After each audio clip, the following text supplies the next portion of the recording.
Ooh. Oh. Oh. Woo! It's so powerful. I showed it to my nephew, and he got a deal at Netflix. He's got an overall deal now. Wait, how did you turn your lights off that fast? Oh, it's right next to you. Okay, Yeah. that makes sense. It's part of the mystery box. It turns out. And thank you guys so much. I know this is so, to Bobby and Trent and stuff. I know this is like Sunday night, 3-hour session. So thank you very much for. Oh my gosh, no, man. Yeah, this has been gold. This has been gold. It's so funny. Like you stuff so much information like into every session every night, and I even feel like you have more to say, but you're kind of like kind of getting through it. But there's just so much to it, and I don't know if I can talk about any subject with as much information as much as you talk about story stuff. I don't know. I'm trying to rack my brain of like design. Nah, it'll probably be like 30 minutes. All I know about design. Like well, I said, I was telling Mike before we went live here that I've been doing sessions and talking with mentees, and they're all so excited about this. And I think too, like for me personally, like I had such a hard time paying attention in school, and I can imagine kids right now in Zoom school, going to school, all of you in college right now, and you just keep it so entertaining, man. Thank goodness. I've got an air horn app. I got it. Oh, you got the air horn? I've got confetti. I've got an air horn. Listen, do you have the knowledge guns? Do you have the knowledge? I got the knowledge guns. They were out of commission last week, but they're back. You just have to just learn at the foot of the great teachers like Gallagher.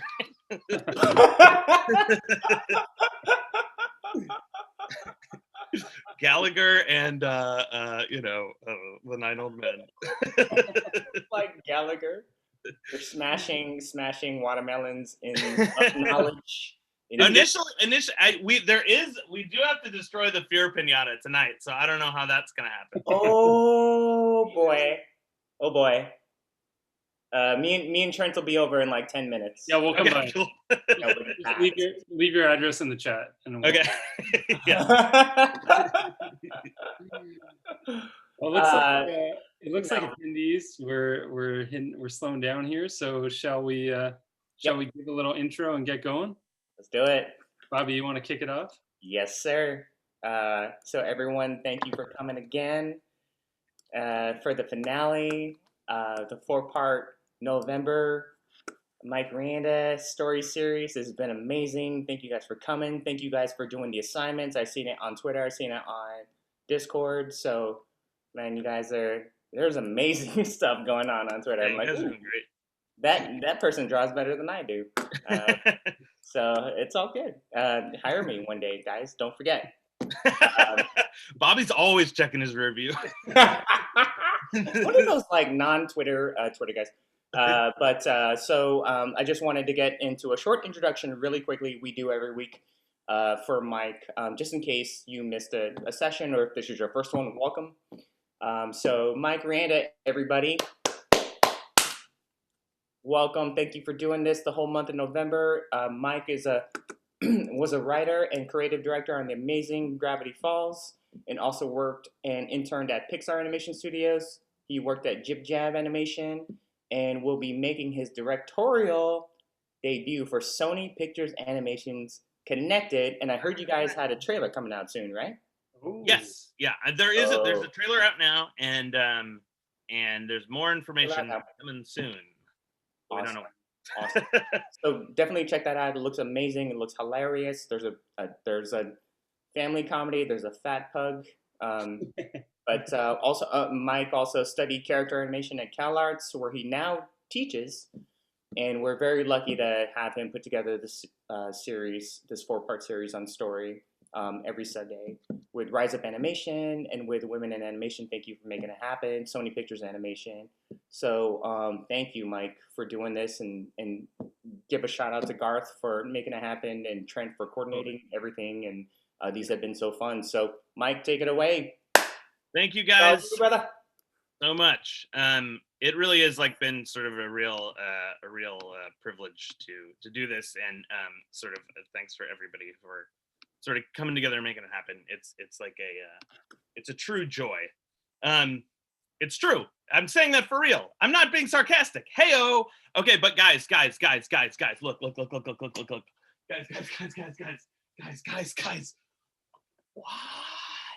What's in the box?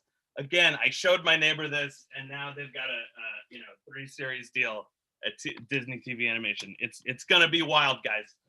Also, totally unrelated to the box glowing. My phone. I have to get my phone out of there. Unrelated. Doesn't have any. Okay, I had to get the air horn to feel safe again. Okay, cool. So, welcome to week 4, the final chapter. So yeah, Secret of Success animation coming. Also, what are we gonna do with the Fear Pinata? Destroy it? Probably. I've got a stick. I got a big stick. What's inside of it? We don't know. Okay. That's in 1 hour. So in the meantime, I want to talk to you guys about something. I want to talk to you guys about pitching your amazing thing. So, and also I just want to have a quick shout out to you guys who are doing like really incredible work in terms of like your pitches and stuff. Like I just want to highlight this one. It's really great. There's a bunch of great ones. They just like came in like right at the last minute, so I wasn't really able to sort of fully integrate them into the lesson. But the great thing about this like these are great boards, and this is like the squid and the whale. And I think one thing that's awesome about this exercise is that you get to then watch the beginning of the movie, compare it to your boards, and this is the part where I sort of like let people fly on their own, because that one of the most exciting and most important things about like learning like this stuff is that you eventually start having to learn on your own and teaching yourself. So take your assignment, whatever it was, compare it against the movie that was actually made. And then I would encourage you guys to sketch out that opening from the movie. Like, this is a great chat. Power dynamics, using it, love it. This is Sophia Zutuni. I hope I'm pronouncing that right. Let me know if I'm not. But it's really cool, and you get to sort of check out the sort of filmmaking that was used in this actual opening and see what the filmmaker was doing versus what you're doing, what's more effective that they're doing, what's more effective than you're doing. And then what I would sort of encourage you guys to do is do another pass in terms of like just thumbnail out the actual scene that this is that you boarded of, because it's like, it's taken from a script. So board that out, sort of just copying it off the screen, and then make notes on what the filmmaker's doing that you're not, and which one is more effective in which spots, and then board the next page of the script. And then you can board the whole movie that way if you want to. But and by the end of the movie, you'll be a golden storyboarding god. So anyway, great work, guys. I wish I sort of had more time to sort of like break down it individually, but I got all that stuff kind of late.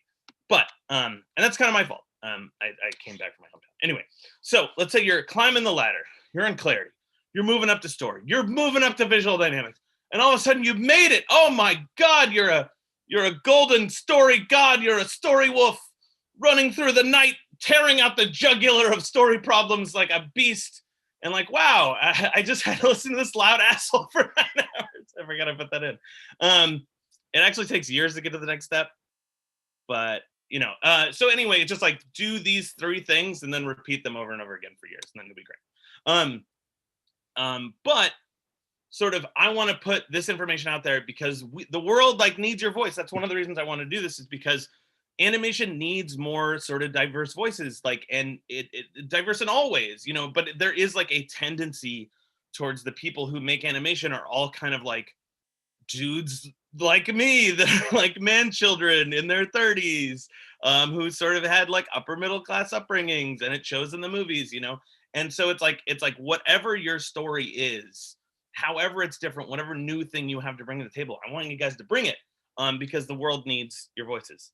And the exciting thing is that this is the best time in the history of Earth to make a show, to make art, to be independent. You could go on Patreon and you could just like be a creator and make stuff. And if your stuff is good enough, people will pay you to make it. And also on the other hand, there's like 500 networks making animated shows right now. Like, if you pitch a show, you'll probably get it made. I mean, I don't know if that's true or not, but there is a lot of opportunity right now, and it's a really exciting time to sort of be in the industry. And because and then there are two paths. There's independence, and then there's I got the guns. Independence, and which is awesome, and then there's also Corpo Sellout, baby. That's me. Look at this. I got $16. Yeah, I'm rich, baby. But anyway, so the path of independence is like really sort of exciting right now, and you could listen to the Tanico Pantoja.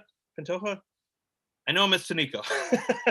He's really great, and we sort of tried to work together recently, but it didn't work out. But he's awesome, and he has a bunch of great stuff on his YouTube channel about how it takes to be independent, how you could sell merch and live at home, and like do all these different things to try to sort of like put together sort of like a cash revenue when you're independent. Johnny Phillips does a lot of great stuff. Kristen Lepore, somebody I went to school with, and is awesome. Bill Plumpton is like an old classic guy who's just doing his own thing. Like now more than ever, it's really exciting. You can really just make your own stuff. The software is there. You could do stuff on Instagram. You could just make a comic tomorrow if you wanted to. Like the ability to do that is like out there in a way that's never before. When I was a kid, you needed to like find a printing press and convince somebody, you know what I mean? And now you could just do it from your laptop. So it's really exciting, but I don't know much about that because like I said, I'm a Corpo Sellout. And both of these have sort of pros and cons.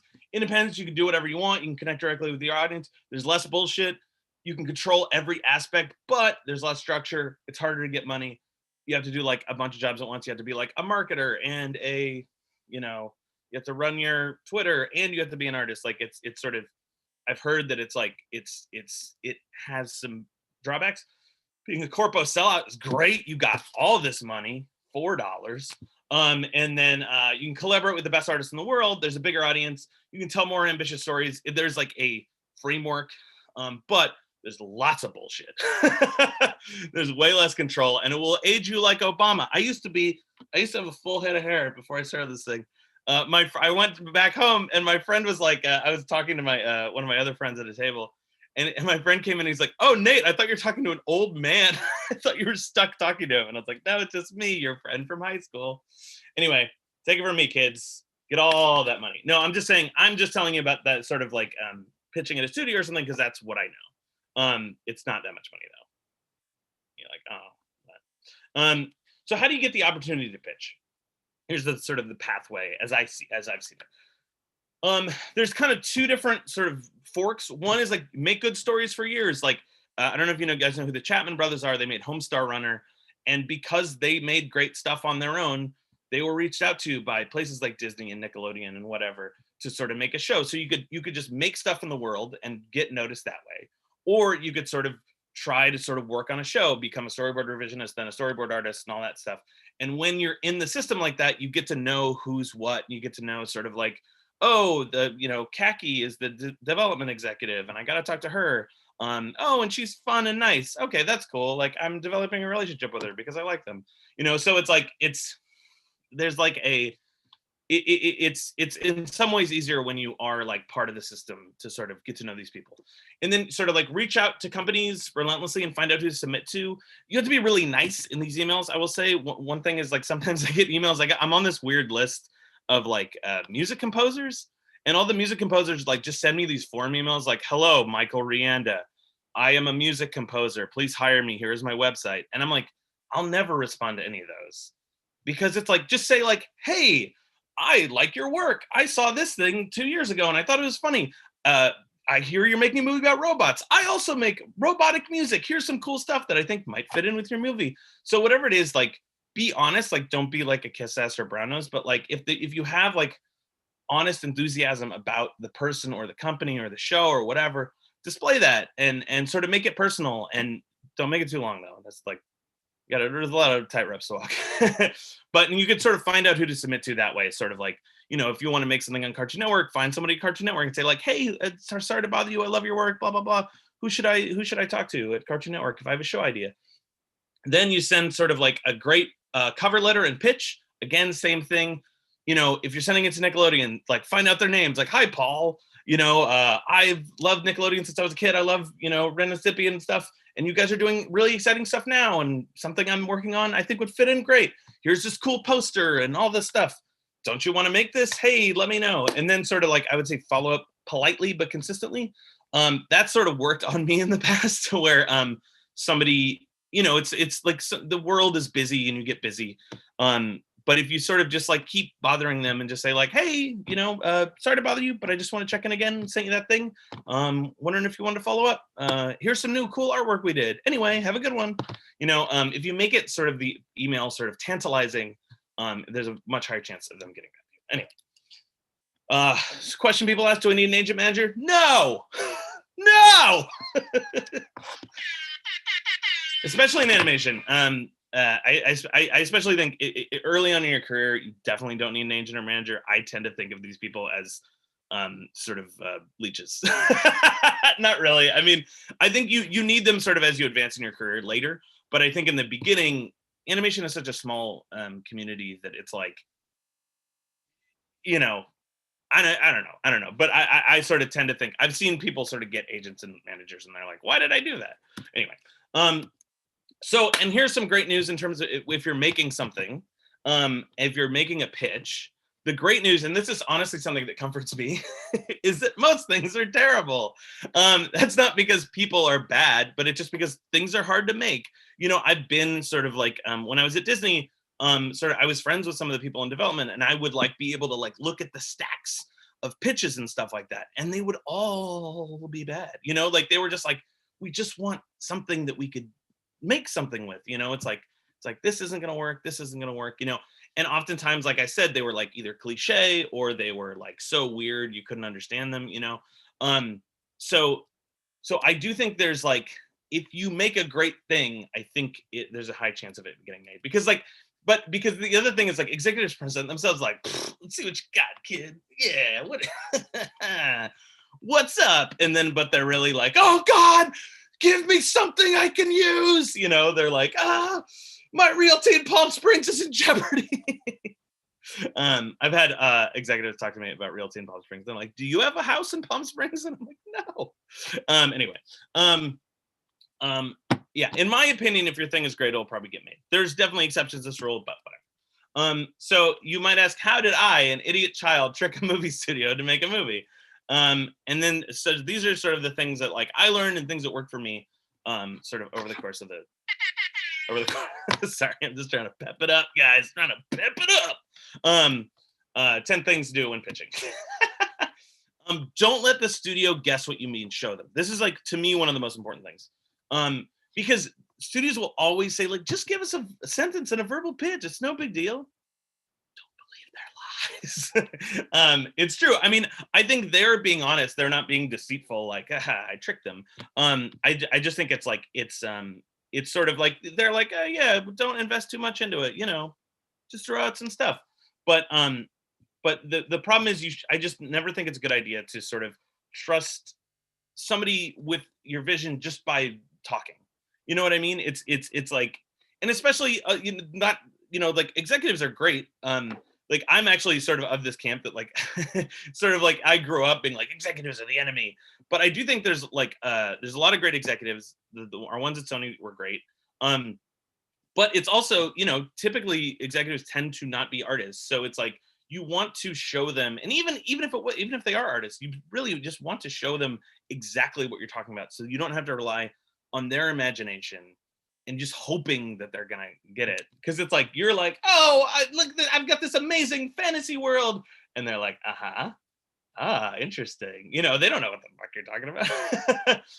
And then the other thing I would say is like, just don't pitch a verbal thing. Don't pitch a couple sentences on paper in Times New Roman on a sheet of paper, because it's gonna get ignored. Because I've seen these tables and they look like this. It's just like, you know, there's like 150 other, you know, Times New Roman, you know, pitch Bibles out there. And I'll explain what a pitch Bible is. I'll explain all this stuff in a second. And then, because here's what I did, sort of because I'd seen behind enemy lines or whatever, I'd seen sort of like the development system in process, and I know how hard it is for things to stand out because they literally have stacks like this high on their desk. So you need to stand out in every single way you can. And what I did is like, I got the best artist I knew, and I made a big sexy poster, and I made all these character one sheets, and I tried to make it basically look like the movie already existed. I got sort of a guy at Sony who I knew just on the download to like make this 3D Manchi head, because again, in my sort of like my strategy was like, oh, if it looks like the movie already exists, they'll have to greenlight. And it's like that plan actually kind of semi worked. And sort of like, so I would say if you're pitching something to me, in my head, my starter kit, like I would say don't do less than this, is a poster, a logo, and the poster should like look like a poster. You know what I mean? Like do your, sort of, buy, cheat, steal, somehow find somebody who's good at painting, because I'm not good at any of this stuff. Like I'm good at drawing storyboards and I did all the roughs to these, but I didn't do the finishes. So it's like, I would say get a poster, get a logo, do a short illustrated story Bible, and make what I would call is a provable scene. I'll talk about that in a second. I would say poster and a logo. The logo is shockingly important because it just, again, it like makes the thing seem like it already exists. Like find a buddy who's good at graphic design or whatever, or like pay somebody who does web design or something, or find a good logo online and be like, hey, I'll give you $100 if you can make me a cool logo, because again, it'll make the show seem like it already exists. I did this early on in my pitch. I was like, the children of the world are ready. I mean, because at some point, you guys, I'm a screaming lunatic. I was like, these kids have Control Alt Escape fever. The movie used to be called Control Alt Escape, and then it's like the world is ready. I photoshopped these lovingly. I like did all this atmospheric perspective on this stuff to make it seem real, but it worked.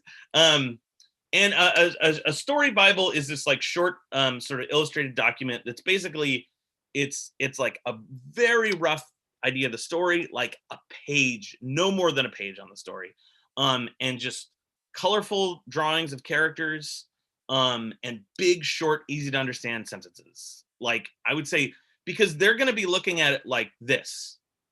They're not going to be like, page 1, turn on the light. You know what I mean? Like, because they have so many, just act like they're not going to look through it. I'm going to show you guys what ours look like, just to give you a little glimpse, to sort of try to make this like a little bit more tangible. So, it's like the first page is like, it's like a 1-line description.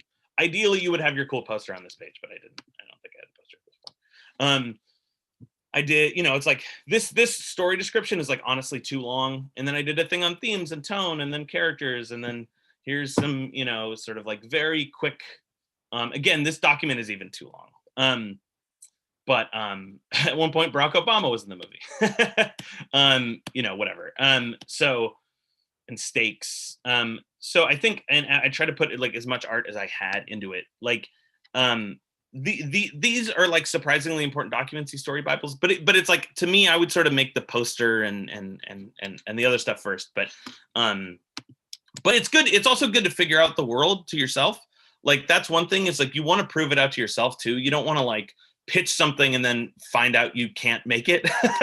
So it's like figuring out who the characters are and what the world are is really important. And it's also really important to write out scenes with those characters. Anyway, this is a very annoying thing, but it's super useful. They make fun of it in the player, but it's like money in the bank every time. Say it's this thing meets this thing. It's like, I was like, it's The Incredibles meets Little Miss Sunshine with a little hint of Gravity Falls, the show I worked on the Disney Channel. Like say it's one popular thing meets another popular thing, and the studio will eat it up. I mean, it's a basic human thing, because if you say, it's sort of, there's so much risk involved in films or TV shows or whatever. The people just want to like feel comfortable. Everyone just wants to feel comfortable. And if you're like, oh, it's like Back to the Future meets Shaun of the Dead, they'll be like, oh, I like those things. That sounds great. So it's annoying, but it's useful. Remember it. Again, take it from me, kids. Got all this money. Got $1. So anyway, Yeah, and it's like, here's this little simple, Aaron Amachi, a weird little dreamer and his morbidly obese pug. Aaron is a little quiet, nerdy kid that wears science t-shirts, sweatpants, and Velcro shoes long after they're fashionable. He gets called a sweatpants wearing loser every day at school, and he's totally okay with it because he loves astronauts, he loves dinosaurs, he loves his sweatpants, he loves his family, and he loves his dog Machi. That's again probably too long. And then this is like I've talked about the themes of the movie and the tone, all this stuff. It's like first and foremost, this film is a capital C comedy. You really have to kind of put on your like dancing shoes a little bit for this thing. I will say one thing though. This is something that, and again, this is more for people who are in the industry, but it's like, or if you're like close to pitching, don't pitch anything you don't like. It's okay to pitch the most presentable side of something that you like. You know what I mean? It's like, but don't like sell them, don't sell them Moana and give them like, Fritz the Cat or something. like you have to sort of sell them what you actually want to make. And then if they buy that, then you're like happy and you could always point back to that. Like, remember we agreed on the thing that we wanted to make together. Anyway, and a very important thing is a provable scene, but I'll talk about that later.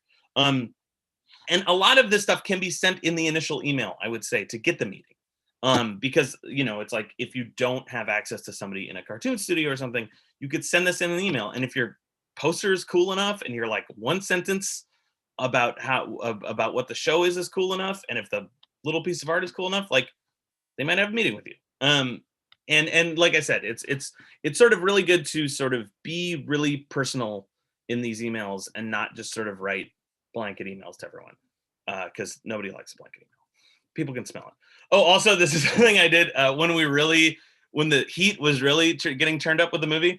I made this like merchandise for the movie that was fake. I paid somebody at Disney who was good at making like puppets and stuffed animals, Nicole Mitchell. And I had my sort of wife. So I got like a 3D printing of this robot. And I got a Star Wars thing, and I ripped the paper off, and I printed this out, and I like cut it out. But anyway, this is some real advanced shit. But again, this is something that helped the movie get made. Again, these are all things to sort of like make it seem like the movie already exists. And again, this is just me totally being like, what would an Illumination poster look like? And then I did the Illumination poster, and they're like, we love this poster. And I'm not saying that's wrong. Illumination movies make a lot of money. People want to make money with these movies. There's nothing wrong with that. Anyway, the other thing I would say is find the sweet spot between unique and familiar. I've seen this many times where it's like people are like, it's football, Bob, round pants, or like, or it's like an inscrutable 700-page pitch about a pregnant colorblind panda fighting Satan in the Marvel universe with 3 appendices of lore about warrior kittens or something. Like it's like you have to sort of like find a balance. Here's what I've seen work. You take stuff that you love and stuff that you kind of think could get made, and you sort of try to I personally did this. This is what I did. When I sort of like got the opportunity, when Sony got hacked, they like cleared out their development slate. And I had sort of, just to talk about sort of how I got this opportunity to sort of make a movie at Sony, is I worked in Gravity Falls. I worked really hard. Sort of like I gained a little bit of respect there from working hard and doing good work. And sort of when Alex was gone, I would run the show, when he took like one vacation or whatever, but it was enough for people to be like, oh, this is a guy. And sort of Mike Moon, who was in the development at Disney, moved over to Sony, and I sort of had impressed him via that. And also this little thing one time, he was like, hey, Mike, can you look at this pitch for me? And I wrote like 1,000 notes. Like I did to those notes what I did to this presentation, where I'm like, here's 9 hours worth of stuff. And like that super impressed him. So sort of when he went over to Sony, he's like, hey, do you want to do something? And I had an opportunity, and I didn't have a movie. He was like, do you have a movie idea? And I was like, I have a million. I had none. I had 0 ideas. So I was just kind of like, and I actually did have ideas, but they weren't like the type of ideas that would go to a big budget Sony animated movie. That's one thing, is if you get an opportunity somewhere, don't try to like stick your round peg into a square hole or whatever. Like, and it's also like, that's another thing too that I've seen that people do is like, sometimes people have like, it could be a really great idea, but it doesn't have a home. Like, you can't close your eyes and imagine this like cool idea being on any of the networks that are currently out there. So you're like, well, where do I put this thing? You know, because if that's the case, maybe you do it independently or you come up with a new idea or whatever. I knew Matt Brawley, who did Amphibia, um, had this other great show that he pitched, but it didn't quite have a home at like any of the places he pitched it to. And he was like, this isn't working.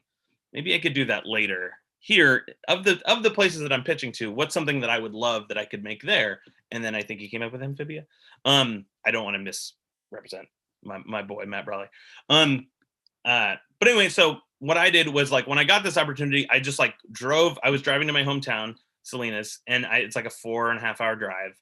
So I just turned on the recorder and I was just like, here's something that I think would be so great.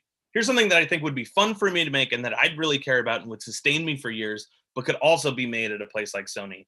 And then I came up with like 3 or 4 ideas that I thought were like, that I got really excited about. And the one I got the most excited about was the one that we ended up making. So how do you avoid cliche or inaccessible ideas? It's our old pals, baby. Observation and innovation. So because like I sort of like, the thing that made this, you know, my pitch sort of like not cliche and stand out from the other ones was that it was coming from a real place. I was really using my real family. This is my niece and nephew holding a holding a disembodied deer head. This is me in a bucket of cheese balls in my grandma's house. So anyway, I took sort of this like crazy family and I mixed it with these intense stakes, and like the crazy family and mixed it with the intense stakes was something that I hadn't seen before. So I was like, oh, that might be new. That might be exciting. That's kind of getting me excited. I would watch this movie. And then we tried to push it even further. We're like, okay, how could this be even more observed? Like as we we're going down the process, we tried to make it even more observational, and made it look like, oh, what does it feel like? What does your friend's house feel like when you were growing up? How could we make the Mitchell's house feel like that? Or how could we mimic, 90s mini DV tapes? Or how could we, mimic, what those billboards look like or whatever. And then on the other side of things, we wanted to like push innovation as far as we could and make the robot world look crazy and have 3D mixed with 2D in interesting ways. And so we were sort of trying to push on both sides of things. And as a result, I think we made something cool. Gravity Falls did the same thing. They took relatable characters and problems based on real people and events, observation, and they mixed it with a serialized mystery with continuity that I'd never seen before. And that was the reason why I wanted to work on that show. Was like, I was just like, dude, we're going to take a comedy show and we're going to put continuity in it, and it's going to be mystery. It's going to be amazing. And he even said, he was like, it's going to be, I forget what it was. It was like The Simpsons meets Twin Peaks or something like that. I don't know if that was the real pitch, but he had some this meets that thing. And, and all these shows have that, sort of Bob's Burgers really observed, Rick and Morty's really innovative, Avatar's really innovative. But it's also got these really observed relationships, you know what I mean? So those types of things will stand out. Again, use observation and innovation as your two weapons to make something stand out. Other thing, I've seen this a few times. I've even seen some shows that come out that have this. Make sure your show has a reason to exist, and make sure only you can make it. It's like, why do you want to make this new exciting thing, and are you uniquely suited to bring it to the table? Because I've seen a lot of shows and especially when I was in development and I would see all these like show pitches and stuff, it would just be like every other show, and I was like, why do they want to even make this? It's like every other show, because I get the feeling that some people are like, no, but it's different because I'm making it. And it's like, nobody knows who you are. Nobody cares. Or if somebody's like, I want to expand my brand, or it would be neat, I want to make a show just because, I see these things all the time, and sometimes they actually get made. But you have to ask yourself, what are you bringing to the table uniquely? And how can you bring that out? So it's like Rick and Morty sort of was, I'd never seen an adult show that's that fast moving, that has this like crazy comedic pace, and it's like a visually exciting and inventive show for adults, which like didn't exist at the time. Gravity Falls, like I already talked about. Over the Garden Wall is like taking all these different influences, like Fleischer Brothers cartoons and jazz and wood cutting and like wood cutted printmaking and sort of like in childhood and sort of like mixing them up into something totally brand new. Like Soul is like has a lot on its mind. It's like, why are we here on this earth? You know, and no animated movie has asked that before. Steven Universe is like, it's got this great gentle tone. It's like basically a musical, and it's got all this representation. Like Spider-Man, it's like they wanted to make something that looked like a comic book. Nobody had ever done that before to that extent, and it's fucking awesome. And it's also like, it's like, you know, they wanted to tell the story of Miles Morales, and nobody had told that story before. So and you have to ask yourself, what is something only you would make? Like if you look at your thing and somebody else could make it, or it looks like something else on the air, keep working until it's something that only could come out of your brain. Like for instance, you know, Connected or whatever, it sort of takes my sincere love of my flawed family and my insane broken psyche that's obsessed with making people laugh, and sort of mixed it with this like maximalism that I'm obsessed with, and it came up with something new. And these are the things I'd never seen that I want to do. I'd never seen like a real dysfunctional family in an animated movie. I'd never seen super specific characters like I imagine in an animated movie. Never seen hand-drawn looking CG. I'd never seen dumb 2D mixed with expensive 3D. I'd never seen houses and environments that were as messy as the ones I saw in my youth. I never have seen anything that had the type of humor that me and Jeff, the stuff that makes me and Jeff laugh. And I've never seen like the real kind of weird corporate world reflected in animation. It's like when you go outside or near a house, you're looking at like 1,000 different logos and stuff like that. So we wanted to do all that. And also the other thing I think is important is having diverse influences.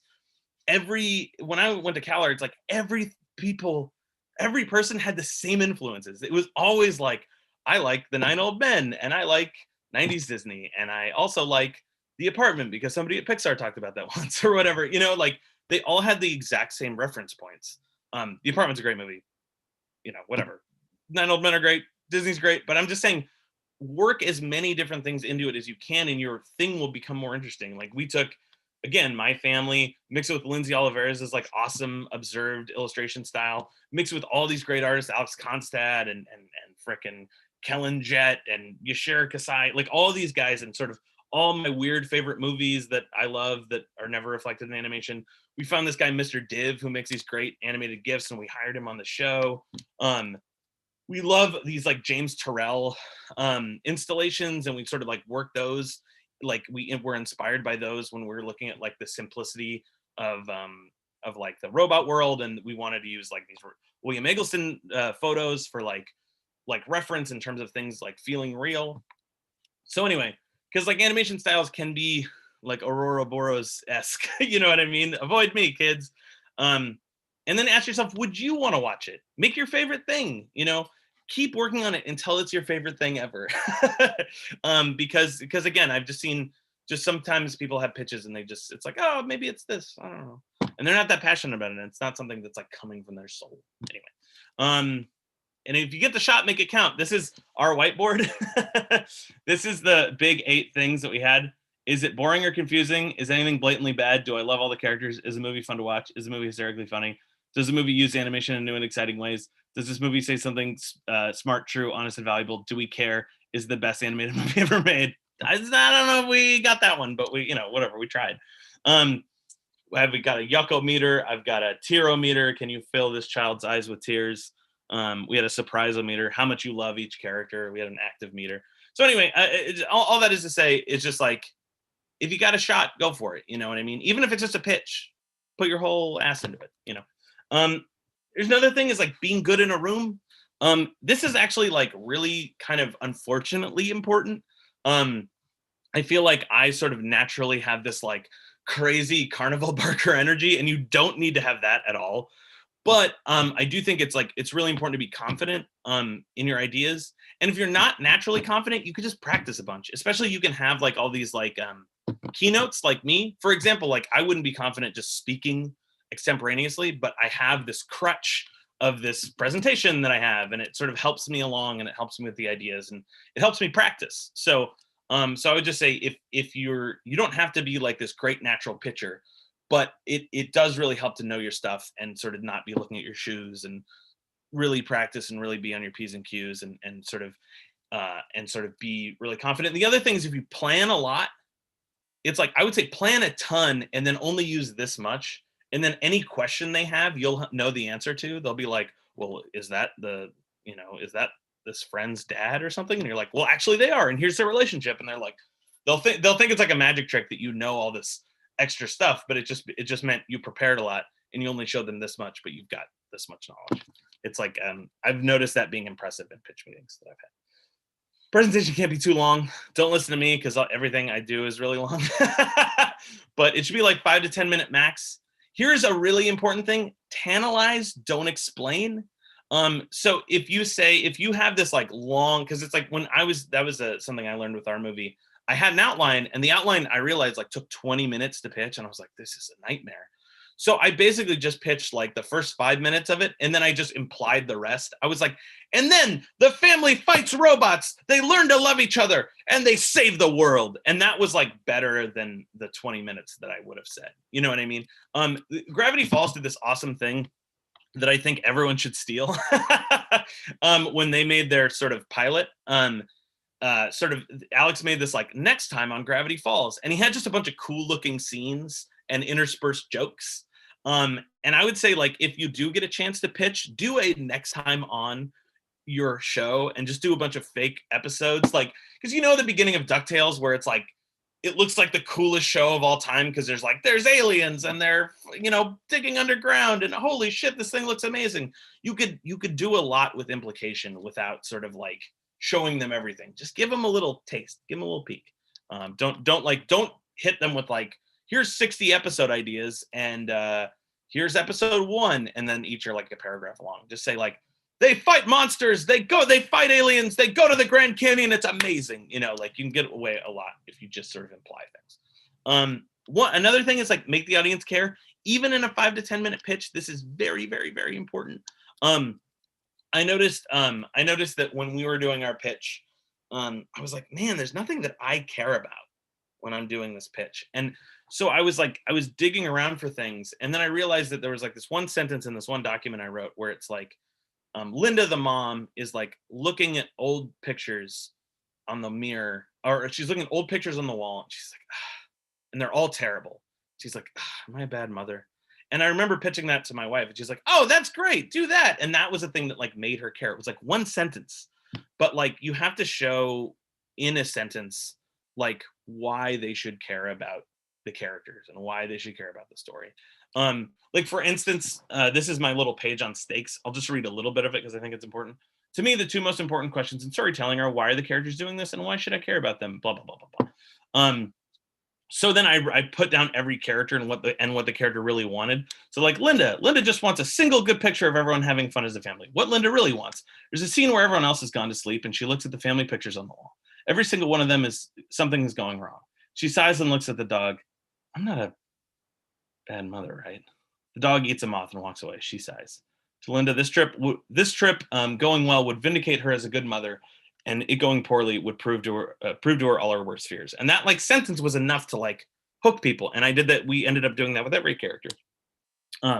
It's like, Aaron wants to meet this little girl, but what he really wants is a friend, because he's lonely and kids at school don't like him. You know what I mean? Like, what can you tell about each character that's going to pull the audience in? And then this one is super duper important. Oh man, it's important. This is probably the most important thing. Prove it to them in the room. And this could also go for an email, but just whatever your story is, you need to prove it to yourself and other people right now, whether it's in an email or in the room, or, you make a storyboard or whatever. Like, because just imagine this. This is a pitch. Imagine, if you will, a silver cylinder that moves like a snake for kids, like a silver snake pet. And then this guy's like, I'm listening. And then he just presses the murder the artist button. And the guy's like, wait, what's going on? Versus, it's like, imagine, if you will, a silver cylinder. And then they're like, look, it's a slinky. And they do it in front of them. And the person's like, oh, money. I can make money out of this. Like, if you prove it to them in front of them, they'll understand what's exciting about it and they'll get excited about it. You shouldn't just tell someone you'll be excited about this. You just have to show it to them and prove them. Like, for instance, ours was a comedy, so we needed to make people laugh in the meeting, and show people that these characters were funny in the meeting. And because people don't generally magically gain the ability to do things they could never do under the most intense pressure of their life. If you can't make somebody laugh in a meeting, you probably shouldn't be making a comedy. If you can't sort of elicit drama in a 5-minute meeting, probably shouldn't be making a drama. Because I've seen a shocking amount of this in real life where it's like, it's a hilarious comedy in the style of Cloudy with a Chance of Meatballs, and then it's like just some unfunny drawing. Like, it's like, if you can't just say it's going to be as funny as Cloudy with a Chance of Meatballs, you have to have something as funny as Cloudy with a Chance of Meatballs. So if you're making a horror show, you need to prove you can scare people. So you need to scare them in the room with some storyboards or a script or whatever. If it's a drama show, you can be dripping. If it's a comedy, it better make people laugh. So when we were working on on my pitch or something, I wrote like 10 scripts. As you can tell by now, I'm very intense. And I wrote like 10 scripts and I showed them to all my friends and we're like, okay, which one is the best? And I liked one and some of my friends liked one. So we all kind of like coalesced around this one. We're like, okay, this is the one. And then I rewrote it and tried to make it better and better. And I have those, and I actually showed one of them, you guys last week, but I'll also show this other one. This is, again, my man, Matt Brawley, who invented Amphibia and is an amazing board artist and storyteller and human being. I paid him to do this with a PlayStation 4. He's like, hey, you work at Sony, give me a PlayStation 4. I'm like, I will, Matt Brawley.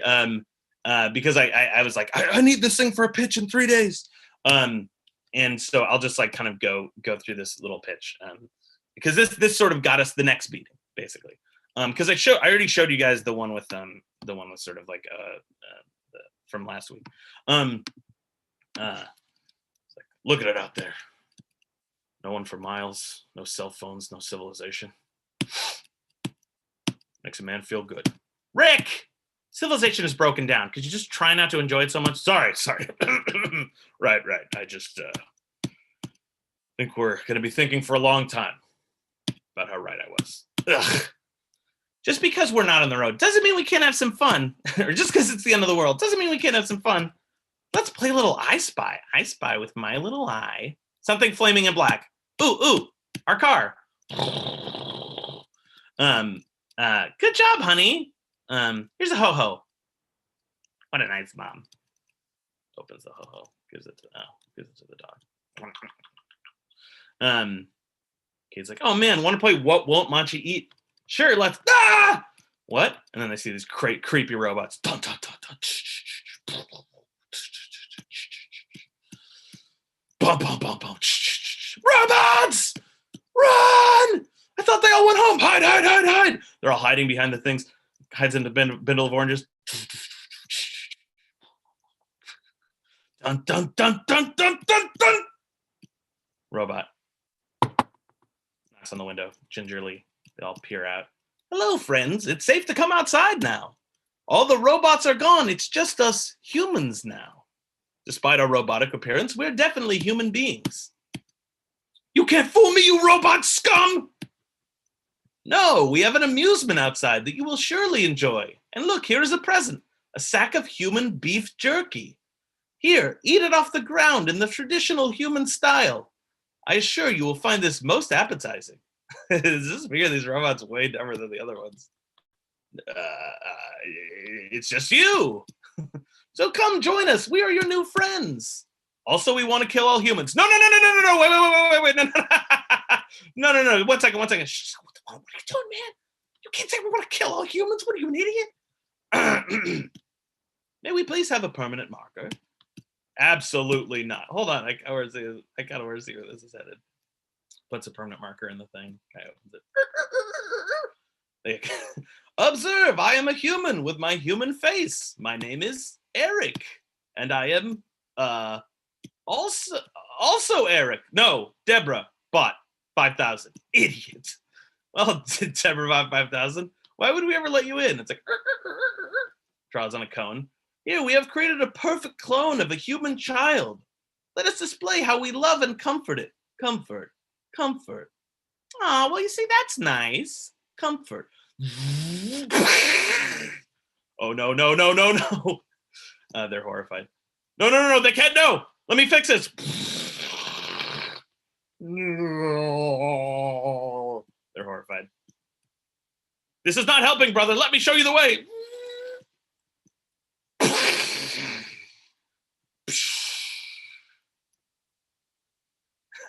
Just kidding. Ha ha ha. We don't even have lasers. This was all just a very funny joke. Ha ha ha ha ha ha ha ha ha ha ha. Anyway, so that was one of the things I showed, and sort of like, you know, I don't know, it's not the most hilarious thing in the world, but it did prove in the room at least that the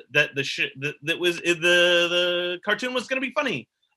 It's like, well, if they can make me laugh in a room, and it's also like if you're pitching something in the room, it also people feel like it's a magic trick, like, whoa, he's doing the music and everything. It's like kind of like a cheap trick.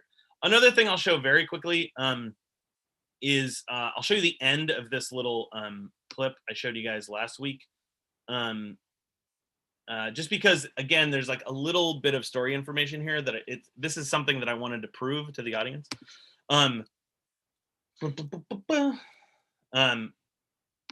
So here's Barack Obama. He's like, there's a lot of disrespect in this car. I'd also like to point out that your son is drinking all the juice boxes. I only drank the blue ones. You knew blue was my favorite. He just says, there's the exit, honey. So if you haven't seen it for last week, basically the family is on the run from robots and they've kidnapped the president of the United States, who at the time was Barack Obama. Better times. Anyway, there's the exit, honey. She's like, here, let me, Lynn, I got it. And he doesn't want to let Linda drive the car. They peel out around the corner. I don't like that. Linda, stop, just turn. They da, da, da, da, da, da. Yeah, all right. Whew. All right, if we don't stop, we can make it to the coast by morning. Wow, that was a close one. Dad, real quick, I do need to go to the bathroom. What? I told you to go with the robot base. Couldn't go with the robots. Watching me. Hard cut to them in front of a porta potty. It's made it to the real movie.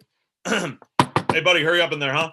Every time you knock it, that's 5 minutes. And then he sees Linda's pissed off. He wouldn't let her drive her.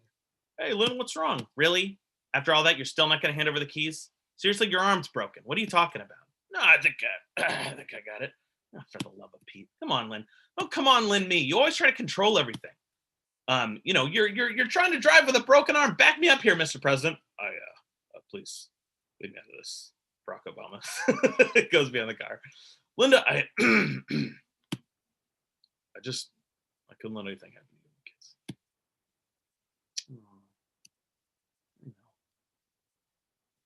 Hands her the keys. Thanks, hon. Gives him a kiss on the cheek. And then all of a sudden there's a rumbling. There's a bunch of craziness going on outside. I'm not going to show you because it's a spoiler for the movie. But anyway, so the reason I want to show you that is because in that scene, we were trying to prove that we could mix comedy with sort of like more human emotions. Like there was a little arc in that scene where Rick wouldn't hand over the keys to the car. And then at the end, he hands over the keys. Linda's happy. And it proved in this little short composed thing that we could both be funny and be emotional in the same tone or in the same scene, and that ideally to us was like a microcosm of the movie. Like, hey, if you like this little chunk, this is what the whole movie's going to be like, and the whole movie was like that. So anyway, these are the people that boarded these. Also, it helps to have genius showrunners board your scenes for you.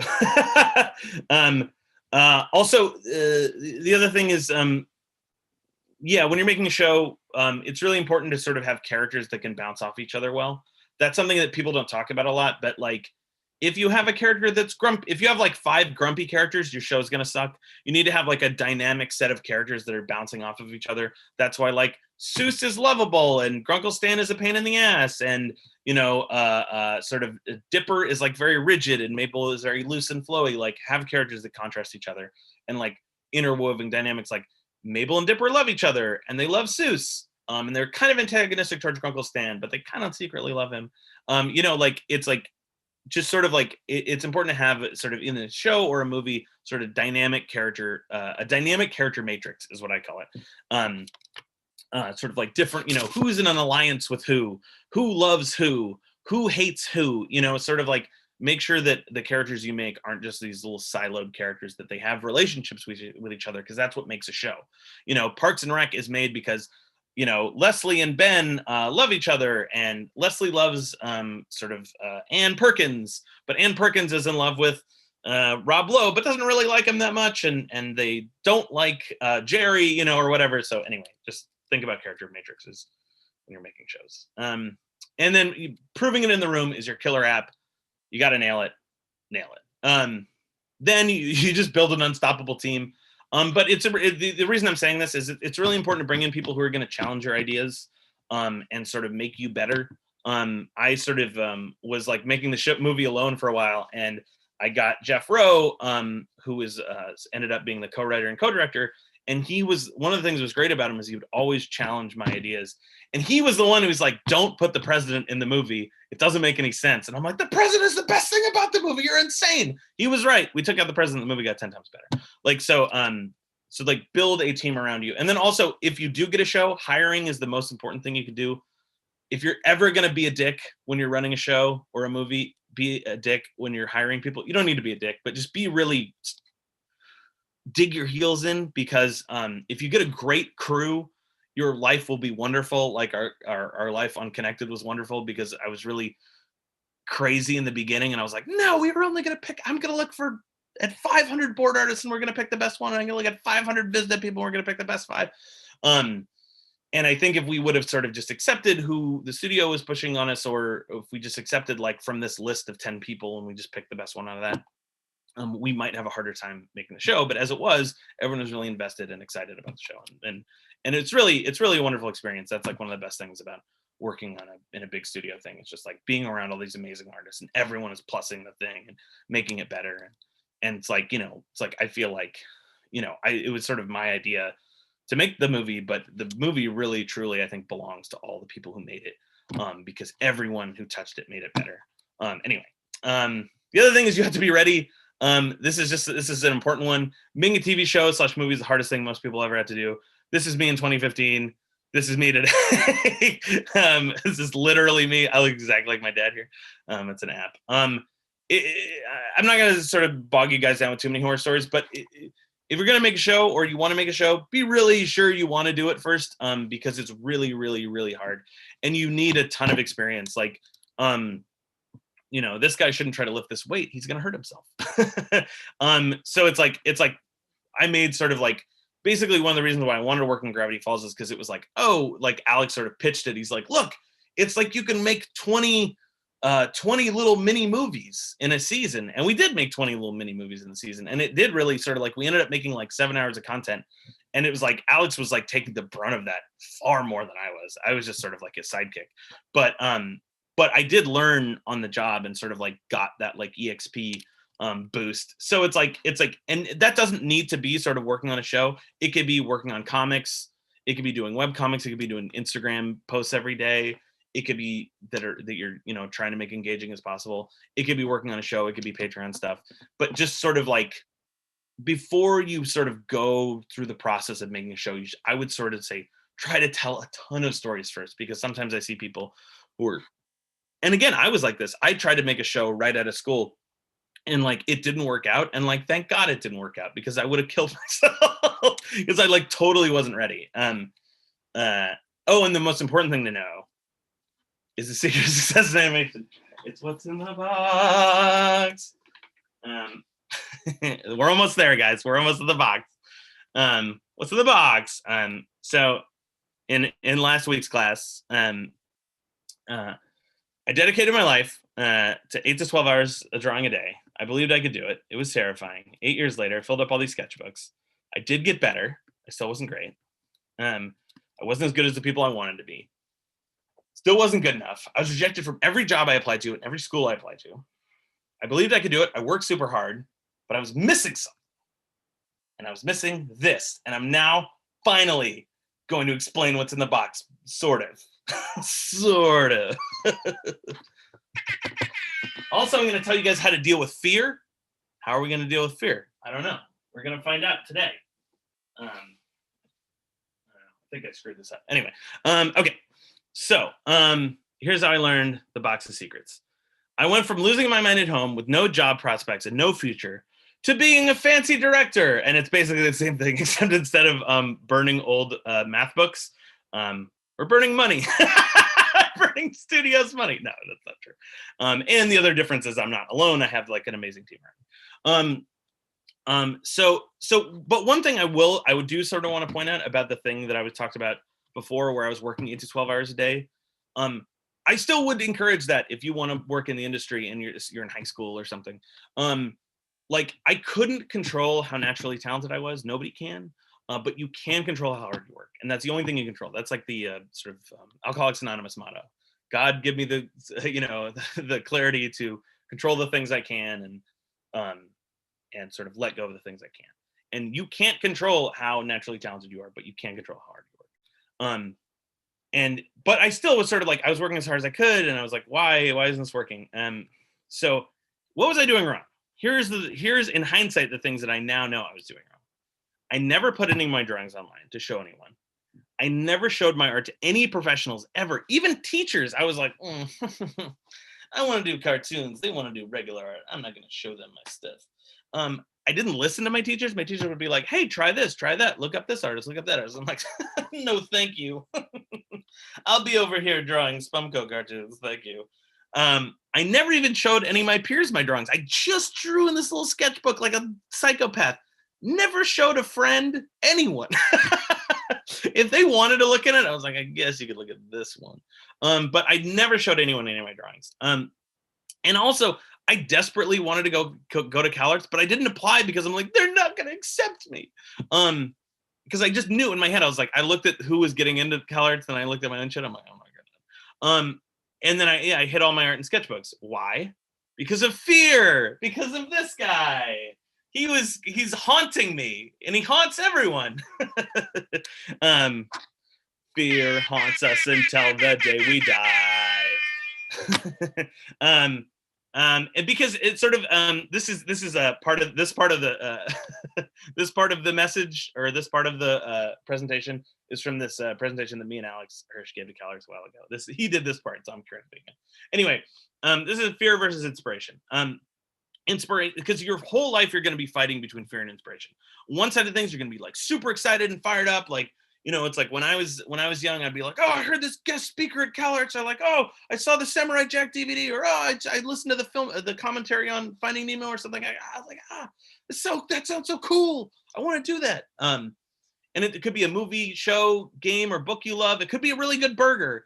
It could be being in love. It could be the wonder of nature. It could be a song you love. It could be anything. It's like literally fuel, and you sort of make art out of it. But sometimes inspiration isn't there. It's not there constantly. It sort of hits you in fits and starts. That's why I would argue to not wait for your inspiration, to just work, and occasionally you'll be inspired and occasionally you won't, but you're always going to be working and getting better. And then there's fear. Fear will come for you. Fear knows where you sleep. You're like, hey, you up? Your drawings suck, LOL. Luckily, there's this cool guy. He says, hey, man, I think you're great. Your drawings are good. Actually, they're best. Why show them to anybody? Why listen to any of your teachers? You don't even need to do your assignments, LOL. Let's chill on Instagram for a few hundred hours. Wait a minute. It's a trap. Run, it's fear. Who was that guy? Fear is a shapeshifter. There's ego. I don't know why this is Ryan Gosling. I don't know. He's an all right guy. Apathy, procrastination. Don't fall for his lies. They're all my children. All these things, procrastination, apathy, ego, they're all kind of like, they all oftentimes, not always, but oftentimes come from fear. They're all the same guy. So you have your hopes and dreams over here, and you're like, wow, I want him. I hope I get to him. Ha ha ha ha ha. And then all of a sudden, fuck this shit, and run away. I was paralyzed by my fear of failure. I couldn't get past it. I never showed anyone anything I was working on ever, because I was so terrified. I was like, don't look at me. It was like I was playing a video game, but I couldn't bring myself to exit the training mode. So this is character animation combat. I mean, I got a fancy Mortal Kombat generator there. And then when you're choosing your fighter, unfortunately, when it's you, you can only choose yourself. This is me as a teenager. So this is me. This is the guy who's much more physically fit than I am. And this is artistic growth, me sort of fighting it. And then instead of fighting, I'm just cowering in a corner, like, oh God, no, please, oh God. Like, I didn't even fight. I wasn't even like getting my feet wet. You know what I mean? Like, if ever anybody, teachers or whatever, I would never show anyone my stuff. And I was like so afraid. And that I would think I was like a kind of an extreme example, but I do think there's parts of it where it's like, you're like, I don't want to show anyone until it's ready. And that's just you being afraid. Because you're like, oh, I'm worried they're not gonna like it. And it's true, you shouldn't waste somebody's time if your thing isn't ready. But also, it's like you got to show people stuff sometimes. And I hid because I was terrified. I was terrified to hear these words: "You aren't good enough. You never will be. You will fail." Because that's what I was saying to myself every minute of every day when I was drawing. Like, I'm not good enough. I never will be. I'm gonna fail. I'm a failure. And I figured if I heard this, I would die or something. Like it's like, hey, you're gonna fail, this isn't good. Like, Mr. Pontius, I don't feel so but I remembered one day I'm going to die. One day I'm gonna die, one day we're all gonna die. This is me doing data entry at the Monterey Bay Aquarium, and I was like, it's okay, I can do this. I'm dying inside. I made my 3rd year film about sort of doing data entry. It was so like, I don't know. I had road rage every day. I was living with my grandma at the time, and she'd be like, hey, do you want dinner? And I'm like, well, stop crawling my ass, grandma. Like, I was such a dick because I was spending 8 hours a day on this like soul sucking job that I hated.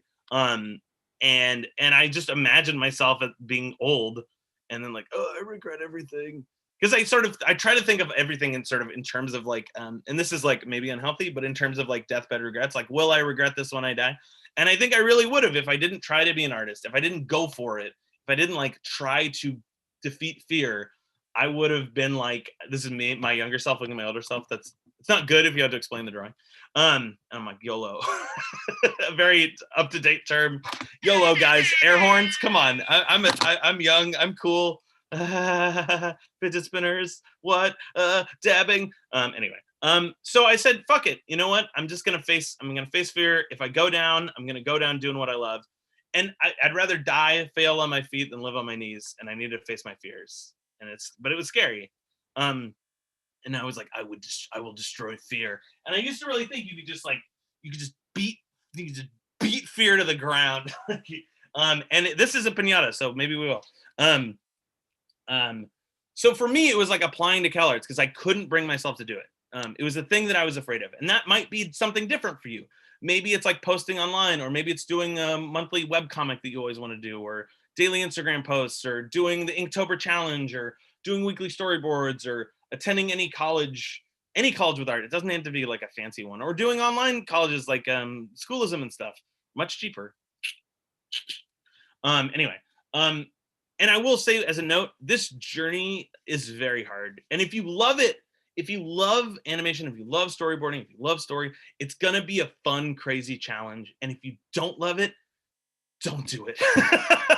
Like, you'll hate it if you don't love it. If you love it, it'll be a blast. If you're like, I want to be famous or something, it's gonna be terrible because it's really hard. So anyway, I re-entered character animation combat. I choose my fighter, me, and I fought against CalArts. And oh yeah, by the way, and also just another little disclaimer. Here's a note about art school. In this video game analogy, my parents gave me a bunch of quarters. I threw in a few pennies. Like I had a job, but basically my parents I was sort of lucky enough that my parents were like able to help me out in school. And they paid for the majority of art school and let me live at home for long periods of time and like work on stuff. And not everyone has that. And it's kind of like, I compare it to, it's sort of like a freemium game or something. And it's like, you can win the game. It makes it a little bit easier if your sort of parents are helping you out. But I don't think that's fair. I think that's shitty. And that's why I'm trying to sort of give this away for free and sort of support people like Rise Up Animation and people like Women in Animation, because it's like, I really think we should try to democratize learning. So more people can play and win the game. Anyway, and also many brilliant artists I know didn't go to a fancy school. Guillermo Martinez, which is one of the best artists I know, went to Academy of Art School, which is like, it's like an art school, but it's not like, I don't think it's like super crazy expensive. And like just tons of great artists I know went to like state schools and stuff like that. Like it's not, you don't have to go to some big crazy school like CalArts and bankrupt your family. And again, it's the best time in the history of the universe to become an artist. There's so many online classes you can take. This is one of them. But there's like tons of other ones that you could sort of pay a little bit of money for and sort of get a big return out of. I know a lot of people who got hired, you know, sort of in our studios, Sony, who started on Animation Mentor and stuff. You know, like it's a very accessible thing now more than ever. Anyway, so I want to get back to that. Anyway, so but where I was in my life, I was trying to get into CalArts and I couldn't hide anymore, and it was terrifying. And there was this portfolio day where I could have shown my portfolio early and I could have gotten feedback on it. And then like, Gah! And I was like, no, I don't want to do that. So I didn't. And then, so I was like, I was working, but I was working hard. And then in the middle of the night, I was like, sup, thug, Fear showed up. And like towards the deadline, I actually noticed that I was doing some of my best work as the deadline approached. So when I submitted my portfolio, I was feeling really good about myself. I'm like, you know what? I think I got this.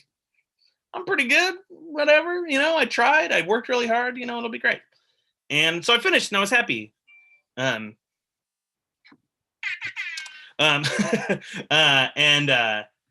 then sort of Fear is like here, he's sort of watching me, like he's watching me right now. And when I applied, I was like, yeah, okay, I got this. Oh no. Oh God, he's freezing me. Oh God, oh no, oh God. Jesus, fatality. Oh no. I was rejected. And it was really hard because I really thought I was getting in. I like told my friends, I was like, I think I'm gonna get in, guys. And I got rejected. And the thing I was most afraid of in the world, the thing that I was so terrified of happened. And I was rejected. And I took it like a champ, though. I didn't take it like a champ. I stole that joke from Spider-Verse. But I sorry you had to see this image. I'm now looking at it like, oh God. But anyway, but I realized I failed and I didn't die. Sorry for this naked image. It was incredible. Like I really thought, I don't know, I thought I was gonna disintegrate like the you know Avengers thing. Like I thought I would spontaneously combust or die, or it was gonna be the worst fucking thing in the world, and it wasn't. And then I like looked at all these people who were accepted. Like it was a really clear case study. It was like, because I was on all these message boards, as I'm sure you guys all are or whatever. And this message board was like, it was like 4 people trying to get into CalArts, and people were like, oh, I got in, and I got to look at their portfolios, and I was like, oh. Yeah, okay, I didn't do any of that stuff. And their stuff was way better than mine, but I learned a lot by looking at it. I saw all the things that I could have done differently. And even though I lost and I got my head ripped off, I realized it's just like a game, you know? It wasn't that bad. I just lost. I just failed. It wasn't that big of a deal. And like a game, you lose, you learn how you died, you get better and you play again. You're like, oh, the leg sweep. You gotta look out for the leg sweep. I did that thing where I ripped my head off. That wasn't good. You can go back to the start screen, but you keep what you learn in your head. And I also learned, since I didn't disintegrate, my fear had shrunk. I was like, oh, this guy. I also did my best work right before the deadline when I was the most afraid. And I was like, huh, that's interesting. And I realized you can't destroy fear. You can't beat it with a stick and have it go away. It's there forever. It's there forever. But what you have to do is, oh crap. Let's see if this is gonna work. I didn't try this because this thing is too delicate. Oh God. Oh God. Oh God. This Gorilla Tape is like very powerful. Oh God. Well, we'll see. If it works, it works. My plan is to wear it like Luke Skywalker wears Yoda. Okay, here it is. you have to wear fear like a backpack and put it behind you. Watch. You have to shake hands with it. You have to befriend the bastard. Because if you have too much fear, you're in paralysis. That's what happened to me for years of my life. I was unable to function. But on the other hand, if you have no fear, you're like an idiot and you'll jump off a cliff. So you want to have 75% inspiration, 25% fear. That's the goal. So, because here's what happens, and this is gonna. I don't know if this will sound as meaningful to you guys as it was to me when I experienced it, but I'm just gonna say it and hopefully it comes through. So, back before I sort of started showing people my work or whatever, I always let fear stop me. It was in front of me, stopping me from moving forward. But I learned something. If you befriend this son of a bitch, you can put it behind you and let it chase you towards your dreams. It's like some sort of fucked up personal trainer. Like, oh, hey, I'm headed towards my hopes and dreams. And I was ready to go back in. I was like, oh my God, I think I felt like I learned something. I was like, I'm growing as a person. I set up a scary but possible goal with feedback and a clear win-loss state. And fear propelled me forward. And so I was like, okay, I'm going to try to apply again. I also heard from this guy, Matt Majors, who's a guy who worked at Pixar, that he got rejected. And I was like, well, that guy, he works at Pixar and he got rejected. So now I could do the same thing. If you get rejected from something, I've gotten rejected from a million things. So anyway, so fear sort of propelled me forward. And my enemy became my new buddy. Now he's fun and friendly. And I sort of made fear an asset. It spurred me on to work smarter and not fear all these small critiques. Because I was remember before when I was like, oh, I can't go to portfolio day, I'm so scared. But now I went to portfolio day and I was like, I'm going to take the hit and I'm going to fail in a small way so I could win in a big way later. I compared myself to people online and I learned what I was doing wrong and I tried to improve it. I showed other people. I uploaded my stuff for the first time in my life. And I put stuff on that message board and I was like, guys, what do you think? Is it good? And they were like, no, but they were like, this is good. This is bad. Work on this. And it was like, we helped each other grow, just like sort of like you guys can in like the Discord or whatever. I went to portfolio day. I showed my work to somebody. They told me what I was doing wrong and I tossed out the bad stuff and I made better stuff. And I made stuff sort of taking all those notes. So I was like learning and growing as I was going. I made 5 versions of my portfolio. I literally, and this is truly insane, I drove 8 hours every Sunday. I drove 4.5 hours to LA and 4.5 hours back every Sunday because every Sunday, and I had to wake up at like 3 a.m. to do it. Because every Sunday morning at CalArts at like 8, they would have a life drawing class. And there were people, and it was taught by a teacher at CalArts. And there were people, and I learned about this at the portfolio day, which I didn't go to because I was scared before. It was people at CalArts, and I had to draw in front of them, which I would have been afraid of before. And also it's like a crazy thing to do. I didn't tell anyone in my life system about this until years later. And fear was sort of, charging me on. I showed this guy, Corny Cole, who is like this like legendary teacher at CalArts, and he's this great animator that worked with Chuck Jones and all these people. And I forced myself this sort of short-term fear of being judged, and I showed him my portfolio. And he told me, he's like, here's what's good about that. Here's what's bad about that. And then I very quickly like sucked in all this knowledge and I worked on the good stuff and I got rid of the bad stuff and I tried harder and I went to the mall. I went to the zoo, I was always like drawing people in the mall. And there were all these moms that were like a kid would like wander up like, what's that guy drawing? And I was like, like drawing in the mall in the corner. And the moms would always be like, honey, come here. Hi. How are you, honey? Come on. Hi. Have a good day, sir. Okay, don't talk to that man. That's a bad man. And then I would also go to the zoo and sort of draw animals because it's like I didn't have access to life drawing. So I like tried to make do. And then I learned how to fail privately in small ways and quickly learn from those failures. So I would every Sunday I would show this guy my portfolio, and he was probably annoyed at me, but he was really helpful. He was like incredibly nice. He's an incredibly nice guy. R.I.P. Corny, you were great. And And I showed him my portfolio and he's like, not great, work on these things. So then I worked on those things. I looked at the artwork of other people. I submitted my artwork to that message board. They gave me critiques. I learned, I drew more. I showed again, after like 2 weeks, I would show him my portfolio again. I was like, all right, I worked on it again. What do you think now? He's like, hey, it's better, you know, still work on this, but you're getting somewhere. And then I went through the cycle again. And then I showed him my work again. and he actually said like, oh, not bad. And then eventually I ran out of time and I just had to turn in what I had.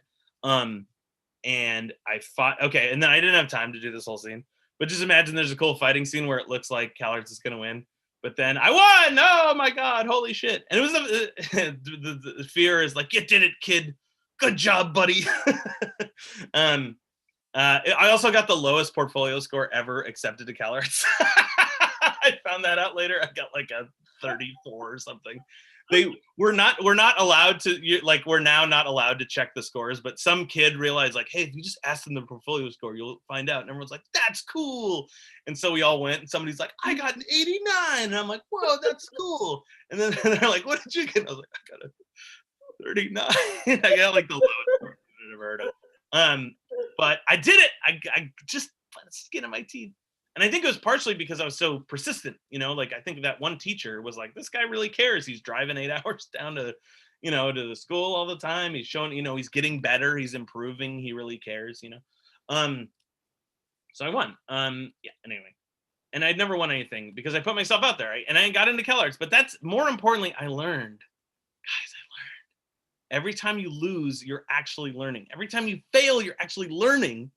So when you're winning, and when you're losing, you're learning. So you're always winning. I felt like I really did. I felt like I learned like the cheat code to life, and it's time to learn what's in the box. What's in the box? All right, okay. Again, I found this box in 2005. I found this box right before I sold my show. Chris and Phil found it a long time ago. And in the box, ooh, what is it? Ooh, it's less bright now. But anyway, there's a scroll. There's a scroll inside. This is only one of many things in the box. All right, what is the scroll? Oh my God. Oh my God. It's on burnt parchment. It's written in blood. It's written in my Walt Disney's blood. Okay, let's see what it says. Let me read it for you. It says the secret to success in animation. Again, I found this under an overpass, and Alex Hirsch gave it to me in a blood ritual at the Illuminati headquarters. Okay, so it's typically I showed it. I showed it to my wife. She's like, "There's so many things in it." I'm like, "Whatever." But anyway, okay. So here's what they are. Here's what's in the box. Okay, 1, have impossibly high standards. 2, work your ass off to reach those standards, even if you think they're beyond you. 3, set an ambitious but possible goal, ideally with a clear win-loss state. 4, put your fear behind you and let it power you. Make a rough version of your project quickly. Be brutally honest with yourself and ask others to be brutally honest with you. Make a new version, learning from those mistakes. Repeat until the deadline. Show your thing to the world. Learn from those mistakes. Repeat forever. Become an animation god. Transform into a supernova. Blind the world with your great ass. All these heroes did it. That sounds like a bunch of crazy trumped up bullshit, but I swear to God that these are like words that I live by. And also, as I've learned more about the industry, this is something everyone in the industry does. Chris and Phil, when they sort of wanted to work on, they didn't want to work on the project, but it was sort of like, you know, they weren't like Michael Rianda, you know, they're like, oh, who's this kid? But anyway, when they worked on our show, basically like they did this process 10 times crazier than I ever could have imagined it. I thought I was the craziest person alive at this stuff. They are a million times crazier. Pixar does it. This is their process. They make a version really quick. They show it to people. They show it to the Brain Trust. They have a meeting. They get a bunch of notes. They make another version. Have a meeting. Make another version. And they have really high standards. They're like, this needs to be as good as the best Disney movie ever. This needs to be good as the best Pixar movie ever. Blah blah blah blah blah. You know, it's like you have high expectations. You have a deadline, and you fucking work your ass off, and then you keep making versions over and over and over and over. And this could be you. You could be one of them. And again, just sort of like I'll just sort of tell you a quick story about Spider-Verse. Spider-Verse to me is like one of the best animated movies of all time. I was like, when I saw it, I was like shaking and screaming, and I'm like, oh my God, guys, they're changing the fucking game. Like, I was so in love with it. I cried, I laughed, I was like, my hair was standing on end. I was like, but I will tell you, Spider-Verse at one point sucked. Like, and everyone who I think who worked on the movie will tell you, like, early on in its development process, it was like in rough shape. Everyone's like, oh my God. The people in the movie were like, what are we gonna do?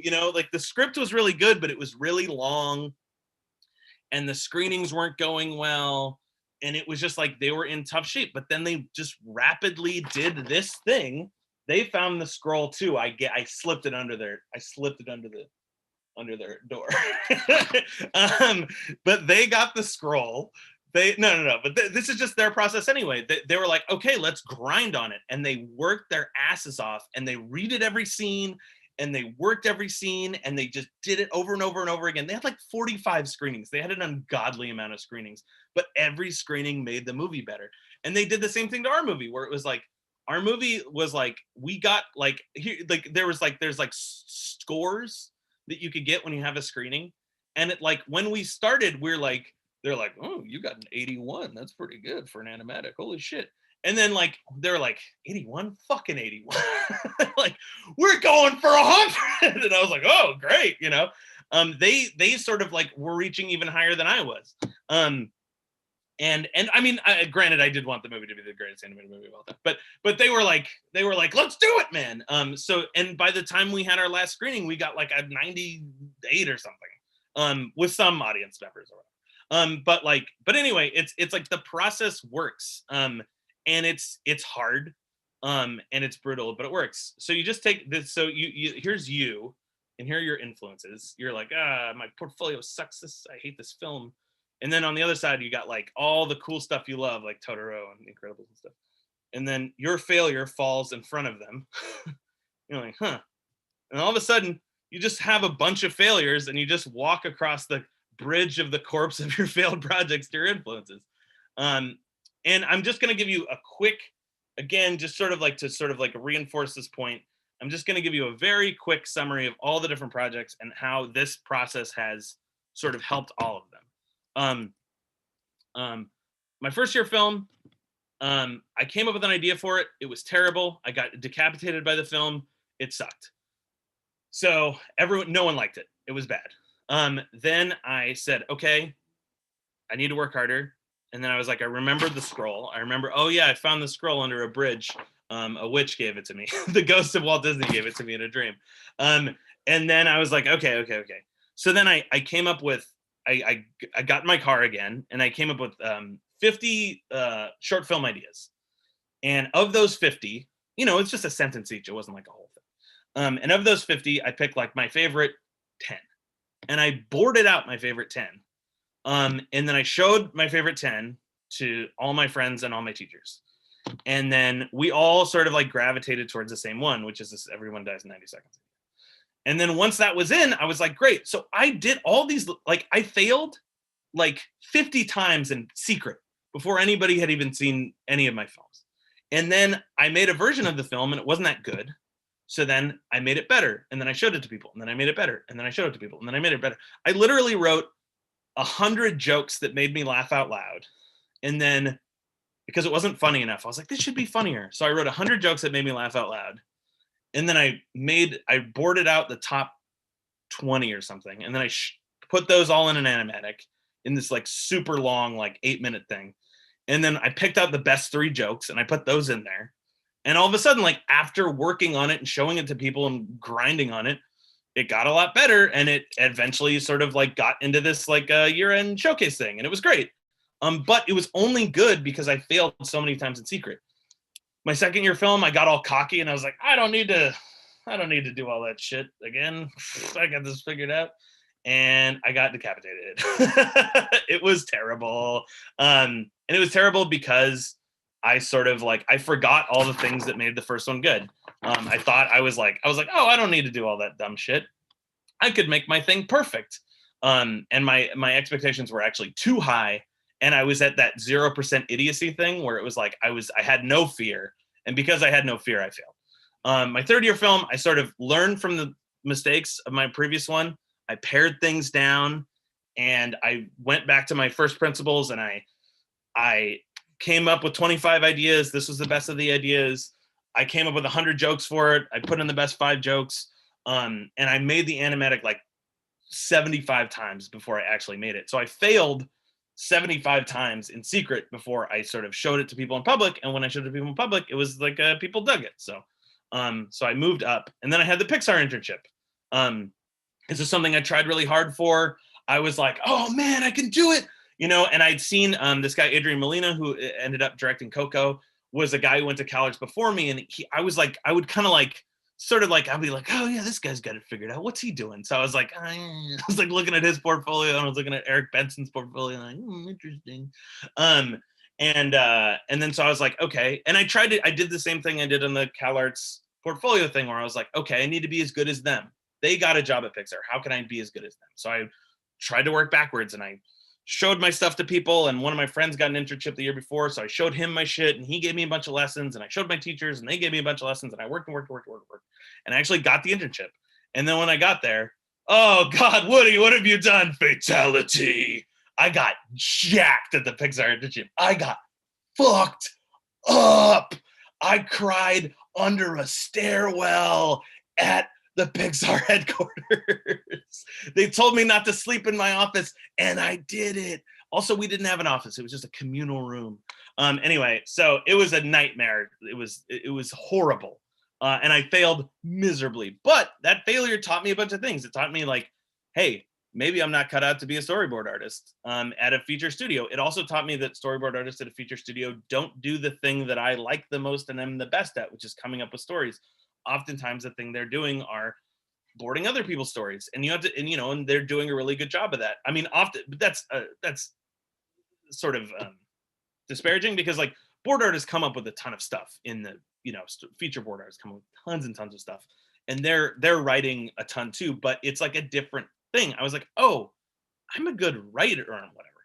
I'm better at writing than I am at storyboarding. So I got hired by so serendipitously, Alex Hirsch was sort of looking for people, and he's like, oh, hey, I hear you did a good film at CalArts or whatever. And then at Gravity Falls, it was the same thing. Like, we failed so often in secret. Like, we wrote tons of episodes that never saw the air. We wrote tons of versions of episodes that never saw the air. And not just us, there was a whole writing team. It's like there's the pilot episode of Gravity Falls was like draft 700. There were so many like dead, horrible versions of that show, or not that episode, that could have seen the air, but we just kept grinding and working because Alex found this sheet from Walt Disney long ago.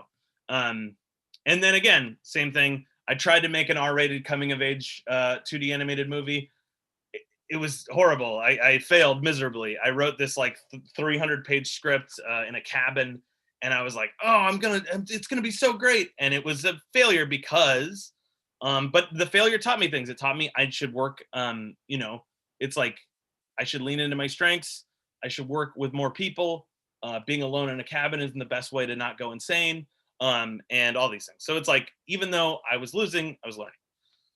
And finally connected. Again, like I told you with Chris and Phil or whatever, like, we just worked on the movie so many times. There's like, I was looking through my computer, there's like 45 versions of the movie. There's an act 3 that no one will ever see. There's these whole sequences that are gone from the movie that used to be there. And we've just grinded on the thing over and over again and made it better and better. And as a result, the audience liked it more and more. And then eventually I had to fight myself. What? But really, there's like a bigger mountain. I thought I got, you think you get to the top of the mountain, and then there's just another mountain.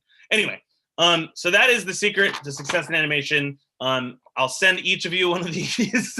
No, just I'll post it on my Twitter or whatever. So now you have it. Light a fire in people's hearts.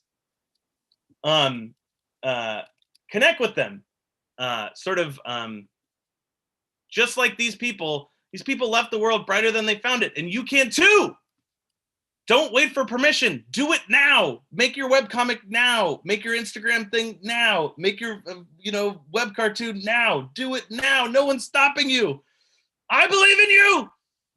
Change people's lives. You can change the world. Oh, and then the other thing that's important about the box, because there's something about the box.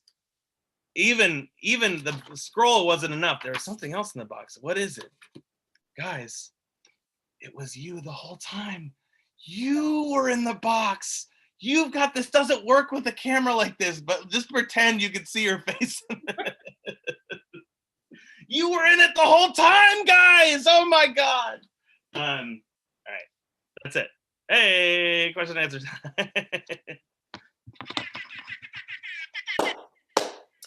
Listen, amazing. Holy moly.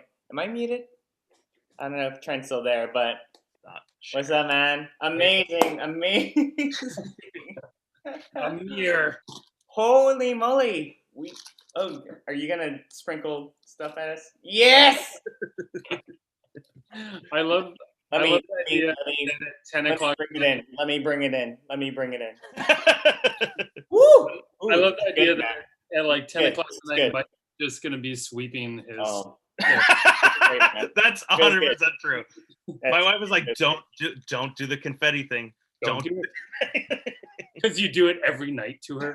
Yeah, exactly. That's the only way I can go to sleep, Trent. Come on. That was awesome, Mike. I don't know how you stay so captivating and energetic by yourself with no.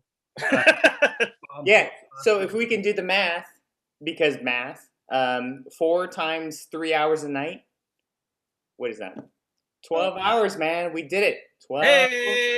12 hours of story knowledge being thrown in our face. If we like it or not. Screamed at you.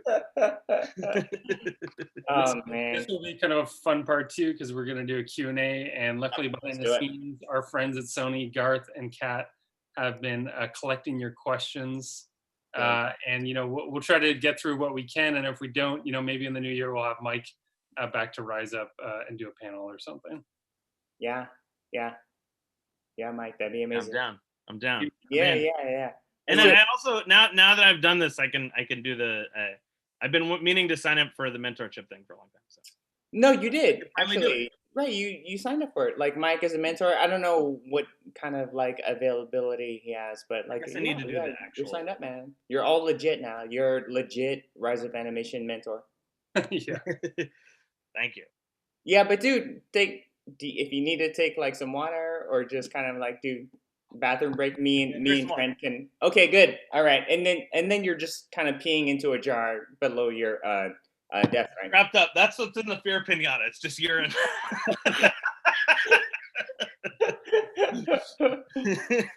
You carry it on your back with a little. Yeah, I got a bottom. Awesome.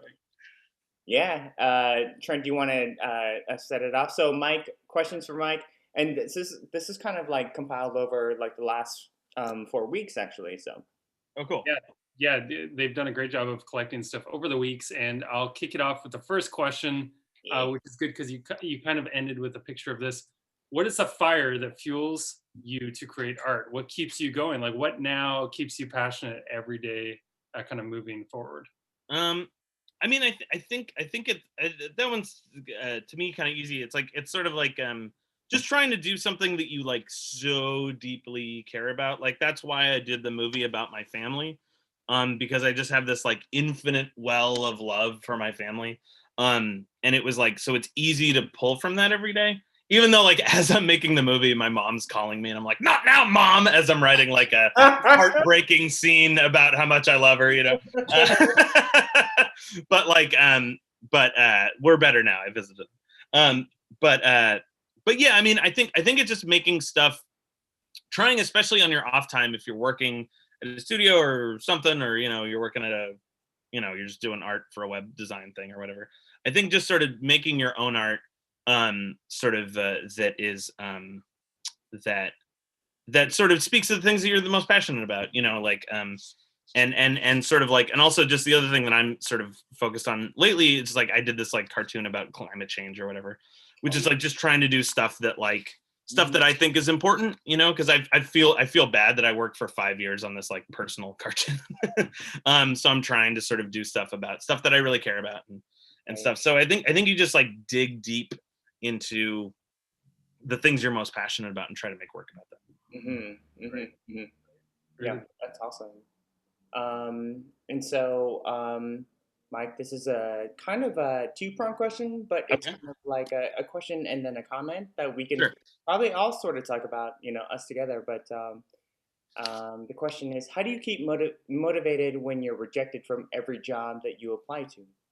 Yeah, I mean, it's. I think it's really hard because it's really dispiriting. I mean, if you can look at it like, and I know that this can be hard, but if you can look at it like, okay, this is just fuel in my tank.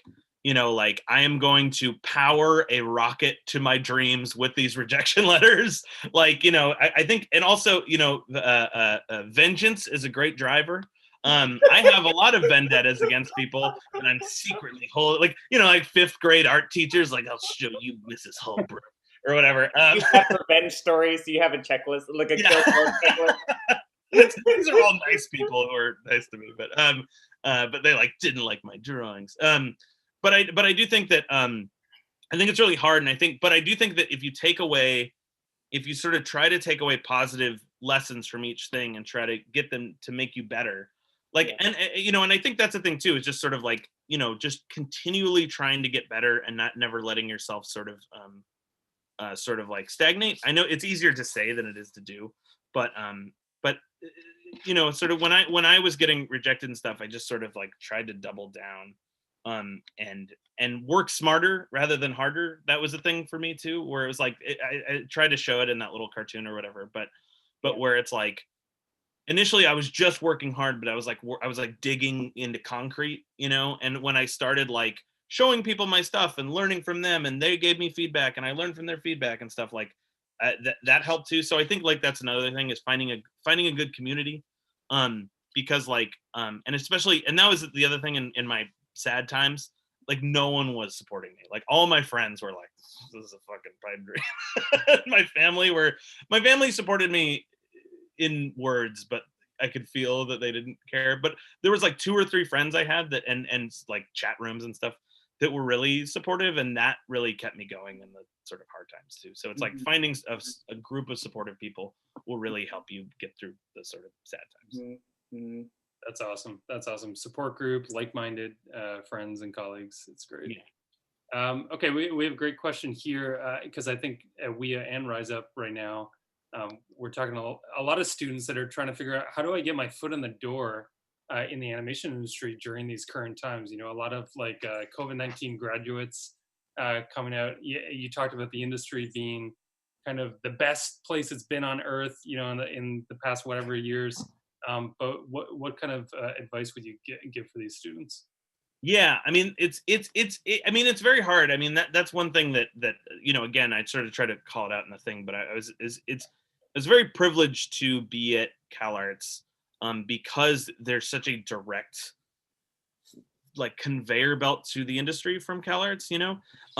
But I also think that like there are ways to sort of hack that, and I think that like you know, it's like people. I know a ton of people who are getting jobs as story jobs who are just like comic book artists who were doing their own thing, and they just like they love this story and they're sort of following it, and that is sort of like the fact that they were doing comics like got the attention of people. I think it's like it's kind of a boring thing, but it's really just sort of like do something online in your small world, whether it's an Instagram comic, I always talk about this, or like a web comic or something.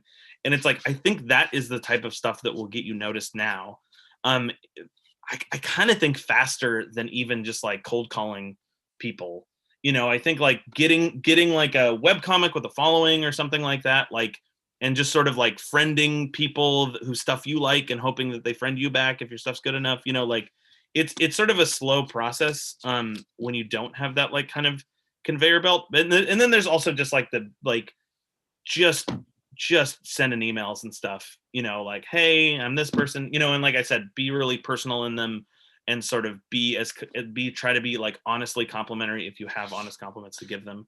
Yeah. I mean, unfortunately, it's not like the coolest answer. Oh, also online courses I think are really great because then you're interacting with people face to face. And I know so many people who are like Arthur Fong, who worked on our movie and is like a monster painter. He was like, oh, hey, one of my students is great. We should hire them. And we hired this guy, Garrett. And he was awesome. So it's like, you could make inroads in the industry that way too, just by being a student and doing a really good job in the class. Got it. Man, Arthur Fong, I know that dude. Really quickly, sorry. Christy Goga has your final air horn stats. Oh, sure.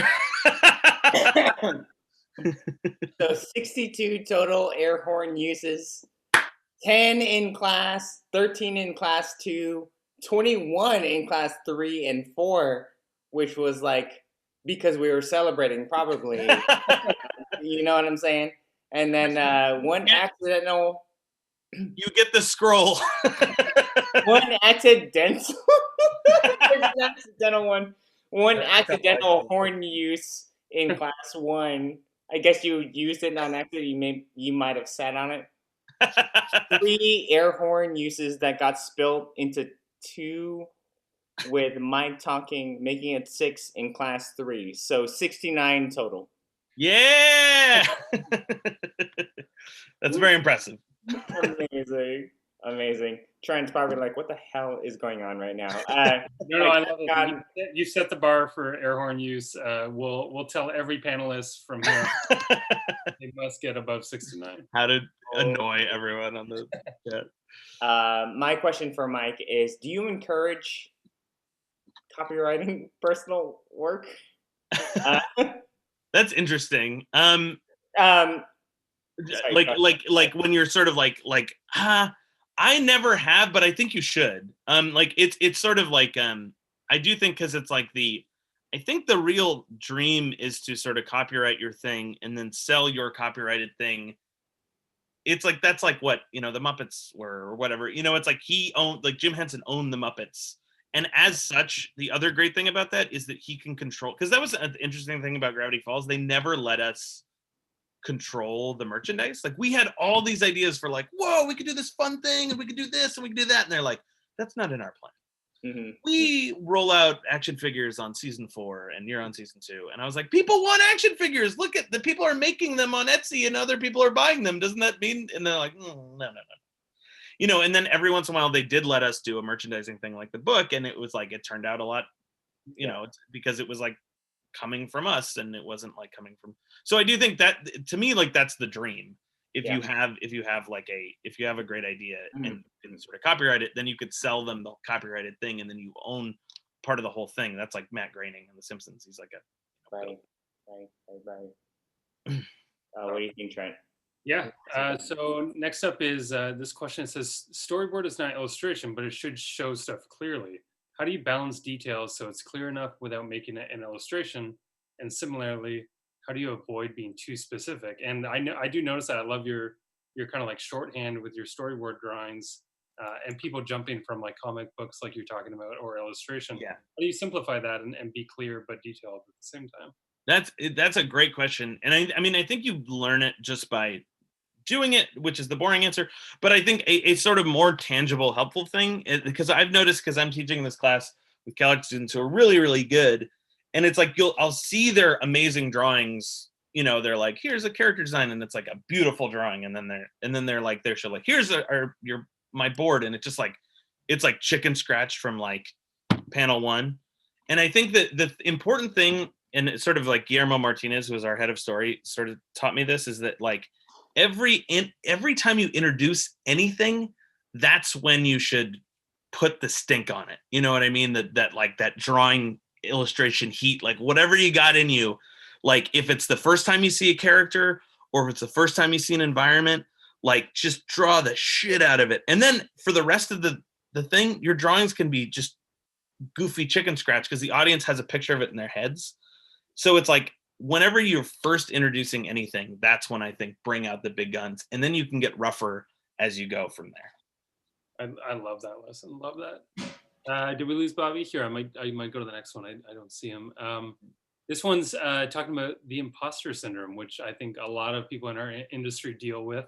So the question is, how did you deal with the fear of transitioning into a bigger position?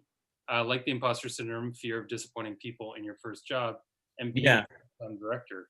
No, that's a great question. This is actually something I also have relatively tangible help on. Is like, it's just like I got this like advice from Alex because I was like freaked out when I was making a movie, because it's like when we were initially making a movie, it was just me and my buddy Jeff, and it felt like we were like in a garage, and we were just like dicking around. And then when the movie became real, it was like all of a sudden there was like 150 people, and they're like, "What now, Mike?" And I'm like, "What?" And like, but one thing I talked to Alex about it because I was like, "Well, you've run a show with a lot of people on it. What did you do?" And he's like, you should just tell yourself the truth about you, which is no human will ever care about the cartoon more than you.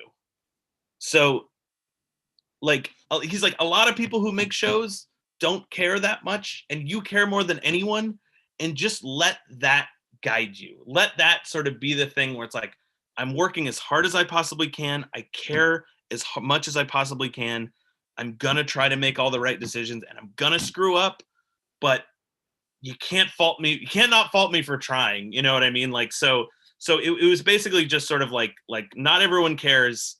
So just care more than anyone, and you'll sort of like, and I will say, like, I don't know if the crew respected me or not. You'll have to ask them. I think they did, but I do think that if they did respect me, that was why, because it was like, I showed up at 4 a.m. every day. I left late every night. Like, I was sort of like a workaholic, and no one can say that I didn't care. So I tried to sort of just fight it with pure hard work. That's awesome. We'll have the crew of Connected on a panel, and we'll yeah, find out. I'm curious. Did you respect Yeah, dude. Ask them privately too. Yeah. Yeah. That question came from Kylie Gay. I saw in the chat, and she was a Rise Up mentee, and she got a job at Disney TV as a story revisionist. Hey!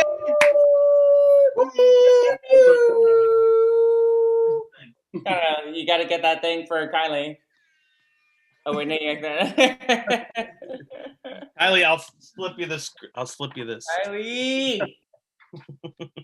That's dope. That's dope. She's probably not even here anymore. She's like, He's fired. Storyboarding is hard. Really quick, Mike, too. With regards to creating short films, do you have any advice on creating a big impact, like whether it's high stakes for characters, important themes, and that kind of stuff, within a very short time limit, especially when related to kind of like college films and that kind of stuff? Yeah. About that. It's a really tricky balance, and it's a good question, because I do notice that I found myself when I was a student wanting to be like that one, that the short that I made that was a train wreck. I was like, it's gonna be 12 minutes. Fuck everyone. And it was so bad because it was like, I was like, I can't animate 12 minutes. I went from animating 90 seconds to like 12 minutes, and I'm like, oh no. But I do think that it's like really tempting to tell like this big, crazy, epic story. But I do think that you can, even in very small chunks of time, create those kinds of high stakes. Like, for instance, not like this is some banner, cartoon or anything, but my first year film or whatever, it's like, it's about a guy trying to save the world and reuniting with the love of his life. And you can do that in 90 seconds. You just have to sort of use a shorthand. So whatever kind of story you want to tell, it can be really impactful, but it just because it's impactful doesn't mean it has to be complicated. Just keep trying to boil it down to the simplest aspects of it. Like, if it's about best friends, you can show a best friendship in like 30 seconds with the right detail. And you could threaten that friendship, and like within a minute you're like, oh my God, are these best friends gonna because you showed some awesome detail that you had with your best friend, where there's like this cool handshake that you used to have, and the person watching it is like, oh yeah, I had a handshake like that with my friend. Oh man, now they're not friends anymore. I'm crying, so you could be impactful, but you just have to. I do think being as short as you possibly can is like your road to success with a short film, because it's so hard to make anything, and the longer it gets, the harder it is. Awesome. Awesome. That's great advice for students making films out there right now. I like this question a lot. How do you tell whether to improve an idea, or to improve an idea that's already good, or to just scrap it entirely? And I'm sure you go through this with multiple screenings with jokes. You hear them 5, 6, 7 screenings. Yeah. How do you deal with that, Mike? This is a great question.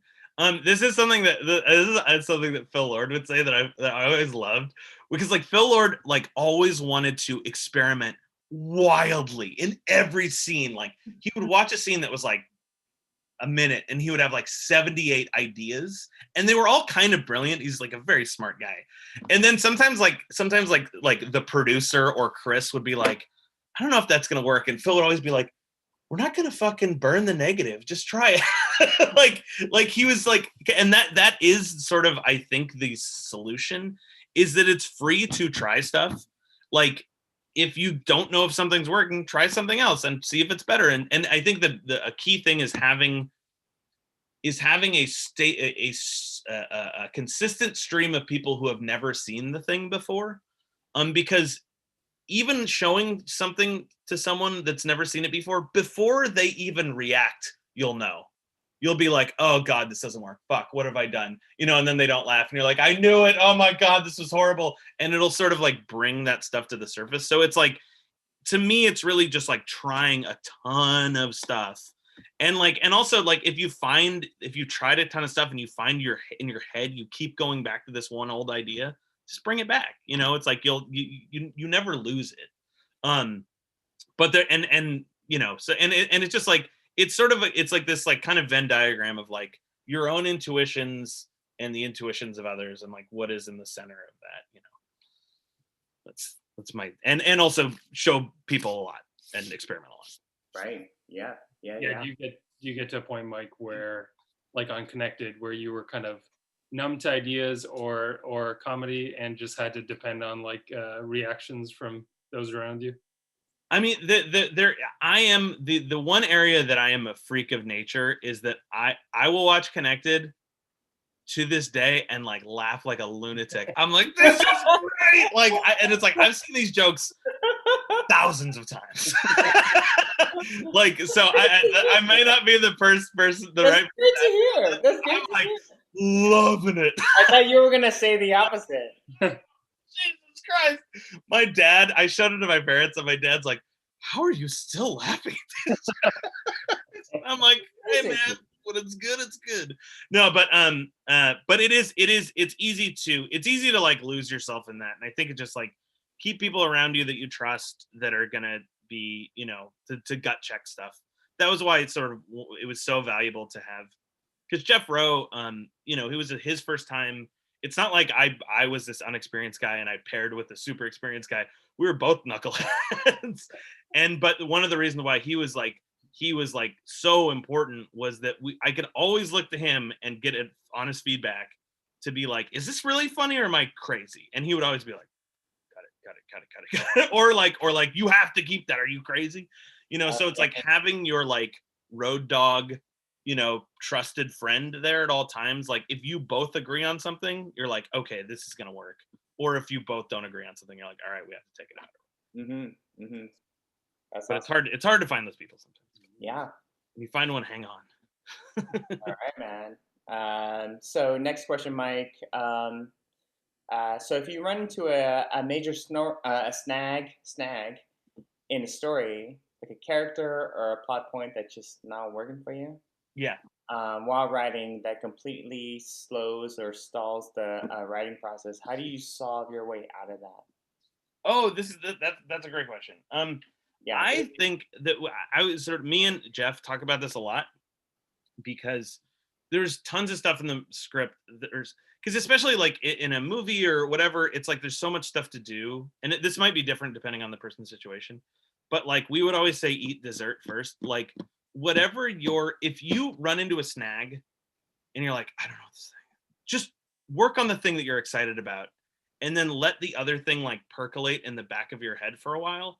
Like if you're like, I don't have any ideas for this, but I have some ideas for the end. Okay, work on the end, have some fun, and then you both gain experience. You sort of like you get a little bit of confidence back because you're like, oh, this is fun. I'm not a total failure. This all right. I got some ideas. Okay, cool. And then when you go back, you'll have a little bit of momentum to be like, well, I figured that other thing out. I could solve this. And also like in the back of your head, you're kind of like the other ideas like percolating around. So sometimes you'll just randomly like have a thought to solve it that you can't rely on that. The other thing too is just sort of like other thing I found too is just like again, that's where collaborators are really important too. Because it's like if I was having a hard time on something, I'd be like, dude, Jeff, can you write the scene? I don't know what the fuck. I don't know what to do with this. And then he would at least he wasn't sick of it, and he could be like, all right, sure. So that's why I think it's good to have like a partner. Because and the same thing on Gravity Falls with me and Alex, where it's like if he got stuck on something, he would be like, Mike, just give me 10 versions of this scene that I can't figure out, and I'd be like, Whoa, really? Yeah. And then like so it's like, and that like that's a thing too. And then I would just, because I was fresh to it, he was exhausted, but I was fresh to it, so I would just sort of type away a bunch of ideas, and then we would talk about them, and whichever ones we were jamming on, like, oh, we really like this, and then that we move forward with that, and then once he got re-excited, and then he could engage with it again, so it's like that is why I think that it's really good to have like a buddy. Right. Do you have Mike? Do you have that place like the shower or driving? You mentioned like recording. Great question. Yeah, where you like solve. Do you go for a walk? Is it taking a shit? Like, is there a place? I'm super. I get super. What is it? Superstitious. Like if I like, I have like, oh, I wrote a bad scene in the living room. I'm not writing in the living room again. So it's like I'll like try to find a new place. Like I'm like, I've never written in the bathroom before or whatever, like, or like whatever. I do that a little bit. It is like it's sort of this cheap trick where it's like I'll have like if we have like a pitch that goes bad and then I eat it like Wendy's, I'm like, I'm never going to that Wendy's again. Bad energy. So I do think sort of literally just changing your location can sometimes be helpful, even if it's just tricking yourself. That's awesome. It sounds like you had a lot of great ideas, Trent, on the toilet. It's the best place. You spent a good portion of the day there. Okay, so next question is: do you have any quick tips for improving your acting in storyboards? Yes, I think it's I had a whole part of it that I didn't get to, but I think the biggest thing that I notice about animation acting is that because we all learn that silhouette value is important, and we all like learn from these like Preston Blair books and stuff, or at least I did. You can sometimes fall into this like, hey, I'm going to the store, and sometimes sometimes like one of my teachers was kind of mean but funny, and he'd be like, can you just do me a favor? Can you act out in person what you just had your character do? And then you'd have to like be embarrassed and be like, hi, my name is Michael and I'm going to the store or whatever. And it just looked insane. So one thing I would say to do is like, it's like sounds arty or whatever, but like I would just study documentaries. There's so many things in real life that you never see in animated movies, and when you do, it's like electrifying. Like there's this moment in like Ratatouille where Anton Ego is like talking, and he's like, listen, anyone can cook, and he's just like, as he's talking, he's like wiping crap off his knee or whatever. And it's like you never see people just doing this weird secondary actions, or like and like in documentaries and stuff, people will like be vacuuming and they're like crying and telling you their life story, and you never see that. Or like people like, one of our board artists was great, Hannah Cho. She was like really attuned to that stuff, and she would like often just not have characters looking at each other when they were talking, and it was always so effective because it's like in animation your instinct is to just be like, hello, how are you? I'm good. You know, but like oftentimes when you're talking, you're like, I don't know, man. I guess I'll call you Thursday. I don't know. You know, and she would do all those like weird natural things that you never see in animation. Like she would like draw somebody like sinking their hair into their head and like looking into the distance like this. And so it's just like I would just be really observant to real life. And also on the other side of things too, which is really cool, is like look at people like Bob Clampett and Jim Tyre and Tex Avery and Johnny Phillips and stuff, because you could go way on the other side too. That's my observation and innovation thing, where you could like come up with these crazy expressions that no one's ever seen before, and it's like super fun if that's sort of what gets you off. Or you can sort of go on the other side and be really naturalistic. I think generally naturalistic is better, especially if it's like a frog or something. You know, you just like have a frog acting really naturalistic. It like, I think it really like brings the thing to life. That's my overall thing for animation. And we were always trying to do that on Connected, where it's like, you know, like this one animator did this scene where like this little Aaron is the little brother and he's crying, and as he's crying, he's like, he picks up a weed and he's like twisting it in his fingers, and I was like, we were like applauding in the office. It's like, oh, no one ever does that, you know, and it was so cool. Awesome. Yeah, and it's hard to do. It's hard to come up with that stuff because you know it's easy to when you're just a person in a room picking stuff up and screwing around with it, but like to do that in animation is like extra hard, and I think that's why it's like extra exciting when you see it. Yeah, that's awesome. Next question, Mike.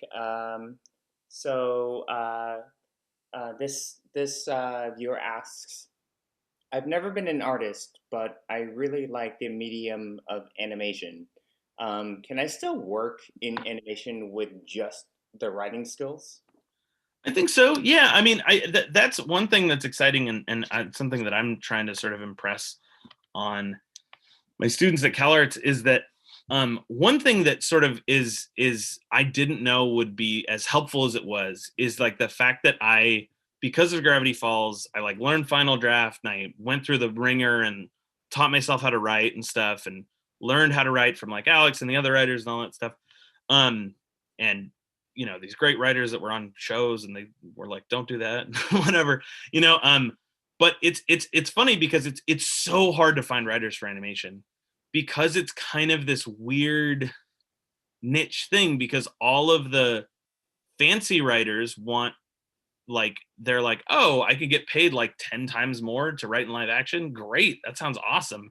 And it's also, you know, not like, you know, Marina and the Huggy Time Bears. I love it, you know. But like, you know, write for Marina and the Huggy Time Bears, man. They need writers too. And if you work your ass off and you're like really good, you can get your foot in the door. And it's just like, it's like writing an animation is a bizarre skill that not many people try to do. And so I would just like attack it wholeheartedly. They're always looking for people. Every project they're like, we can't find writers. We're dying out here. You know, like the executives are always like trying to look for writers, and it's hard to find them.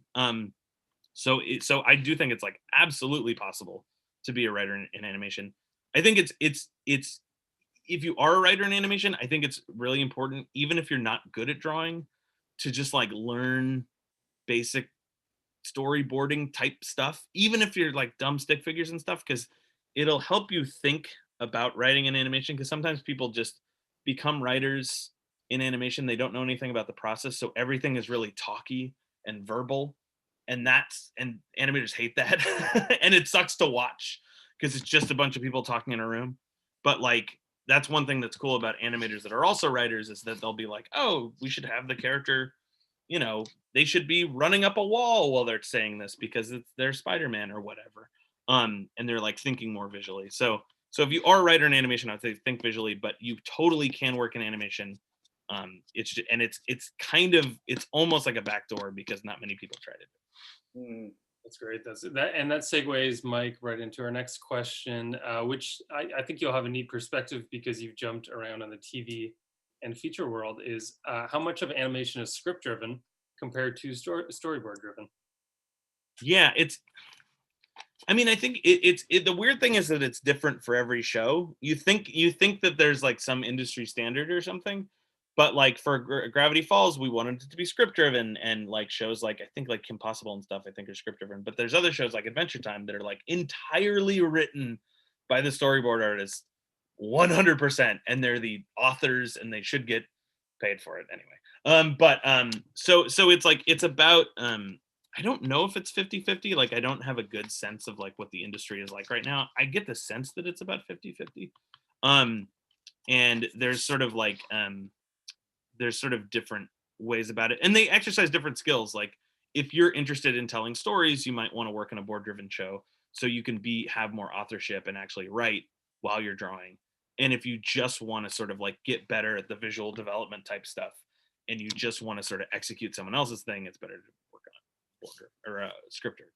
Well, Mike, to that point, like it sounds like Connected was script driven, but did you have sequences in there that were board driven?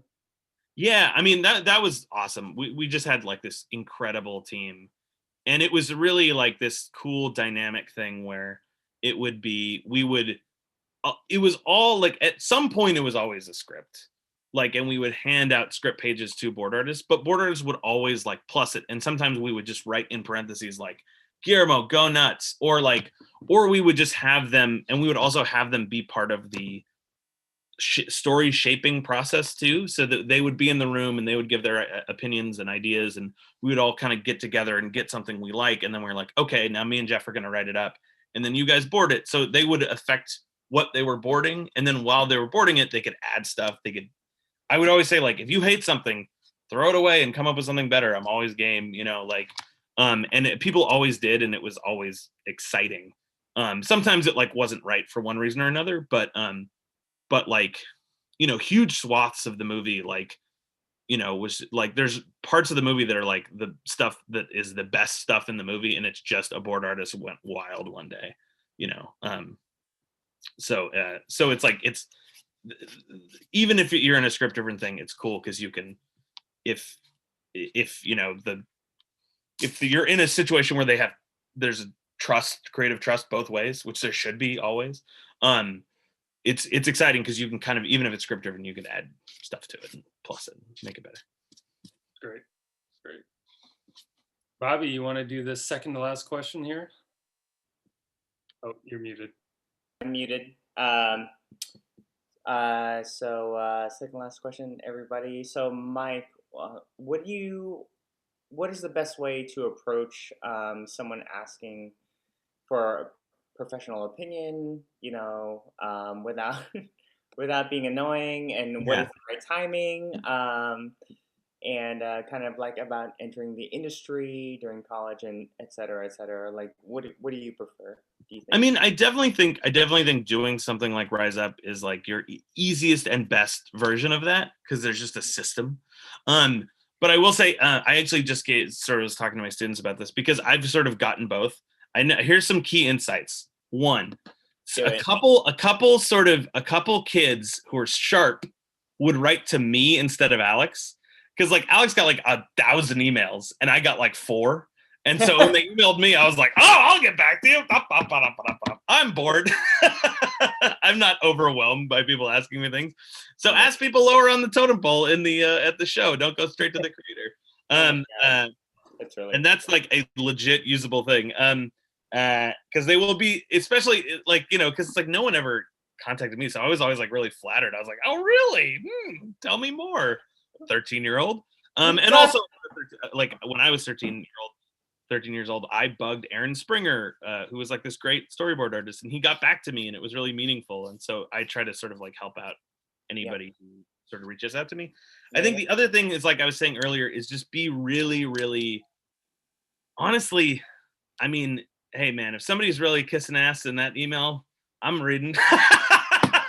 I mean, like not really, but like if it feels phony, it doesn't. But it's like if somebody really sort of connects with your thing, and they're like, hey, I really love Gravity Falls and this episode especially, and blah, blah, blah, blah, blah. I'll read that email to the end, Like, wait a minute, that was my email that I sent to you. You didn't respond back. What's going on?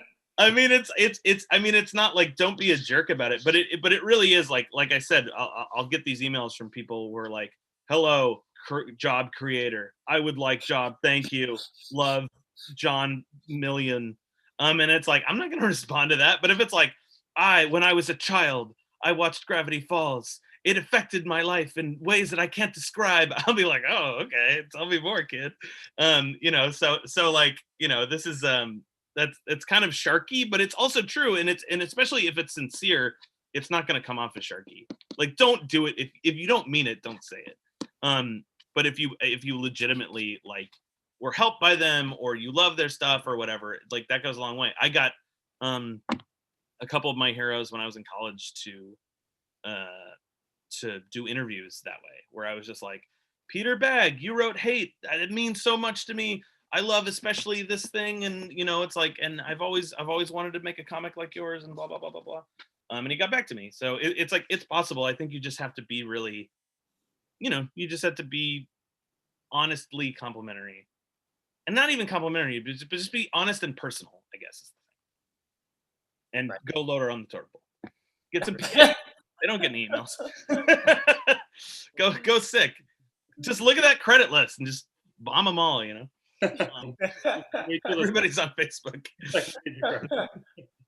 That's great. Okay, we have the last question. Oh man, last one. And I think everyone's curious about this.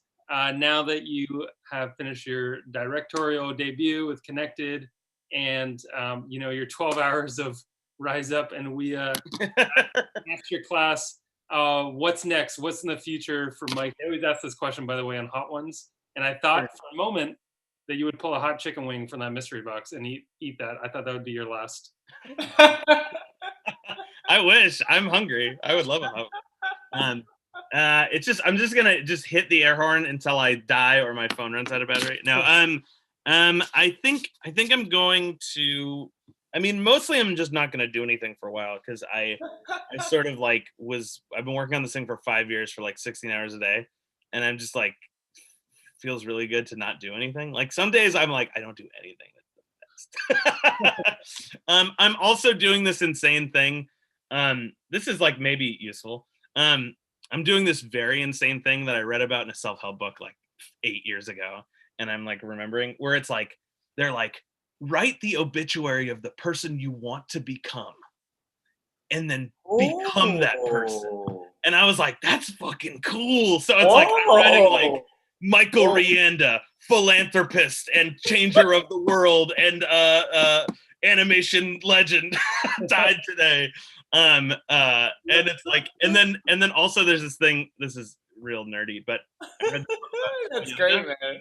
I read this book about Toyota, and they did this thing called Hoshin Kanri, where they have like really intense goals, like become the best car manufacturer in the world, sell the most cars, become eco-friendly, all this stuff.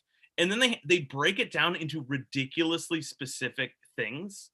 So basically, I have this like obituary, and then I have like very specific 5-year goals to get there. It's like, okay, in 5 years, I need an Oscar, and I need a child on their deathbed to say I changed their life. Okay.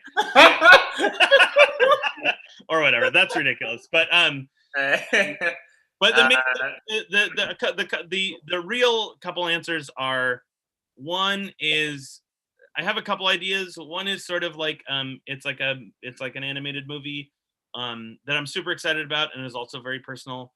It's sort of in the same vein as Connected, but it's a little bit more adult. And then one is like Wild, which is this this like adult animated TV show that uses like paintings and weird animation in weird ways. And I've got like this whole like weird side document that I would work on like every other weekend for like 30 minutes or something on. Yeah. I'm super excited about that. And the cool thing right now is that you can make adult stuff in a way that you never can. So I'm excited about that. Yeah, that's awesome, Mike. I think everyone here is hoping that you submit your fake obituary to the LA Times so we can all read it. No one will ever read it. It's ridiculously self-aggrandizing. Well, I think that's it. Hey, Bobby. That's all. Mike, Trent, Garth, Kat. November is over. We did Yeah, it. man. Democracy went out. And then also, hey, listen, I saw your post, Mike. Amazing post. But yeah, I'm gonna miss this, Mike. Incredible, man. I can't even begin to describe how much I can compliment you on what you've done over the last 4 weekends. Incredible energy, incredible knowledge being spilled, and just everyone kind of on the Discord and Twitter and everything else were so lit up by like everything that you said. So, Cool. Man, I yeah, thank you so much, man. Thank you guys. Seriously, I know it's 3 Sundays in a row or 4 Sundays in a row, and thank you very much for hanging in there for them. And really, honestly, truly, to everyone out there, sign up for Rise Up Animation. It's sort of it's a force for good in the world, and sign up for Women in Animation. These are 2 legitimately great sort of services and organizations that are like literally making the world a better place. They're doing the thing, like Bobby and Trent, you are doing the thing that I'm writing about in my obituary. You're already doing it. You're changing the world. It's amazing. So sign up for those, for God's sake. Well, Mike, we appreciate your passion. I know like you really wanted to do this. We didn't have to ask you. You were the one that said, I want to support Rise Up, and I want to support WIA. And Sony, came through and really supported it all. So thank you. I don't know what we'll do Sunday nights. Honestly, I text Bobby today. I'm like, do you want to come over next Sunday? So this is a pleasure. Yeah. And everybody. I mean, let's go see Connected. That's right. In theaters. Holy moly! Hell yeah! Let's go. Hell yeah! As soon as I know, I'll like be screaming it off rooftops and stuff. But thanks, you guys. You guys are the best. Thank you. Mike. You too, Mike. Have a wonderful night. Bye, everybody. Bye, everybody. Bye. Take care. Bye, Bob. Bye, Bye, Garth.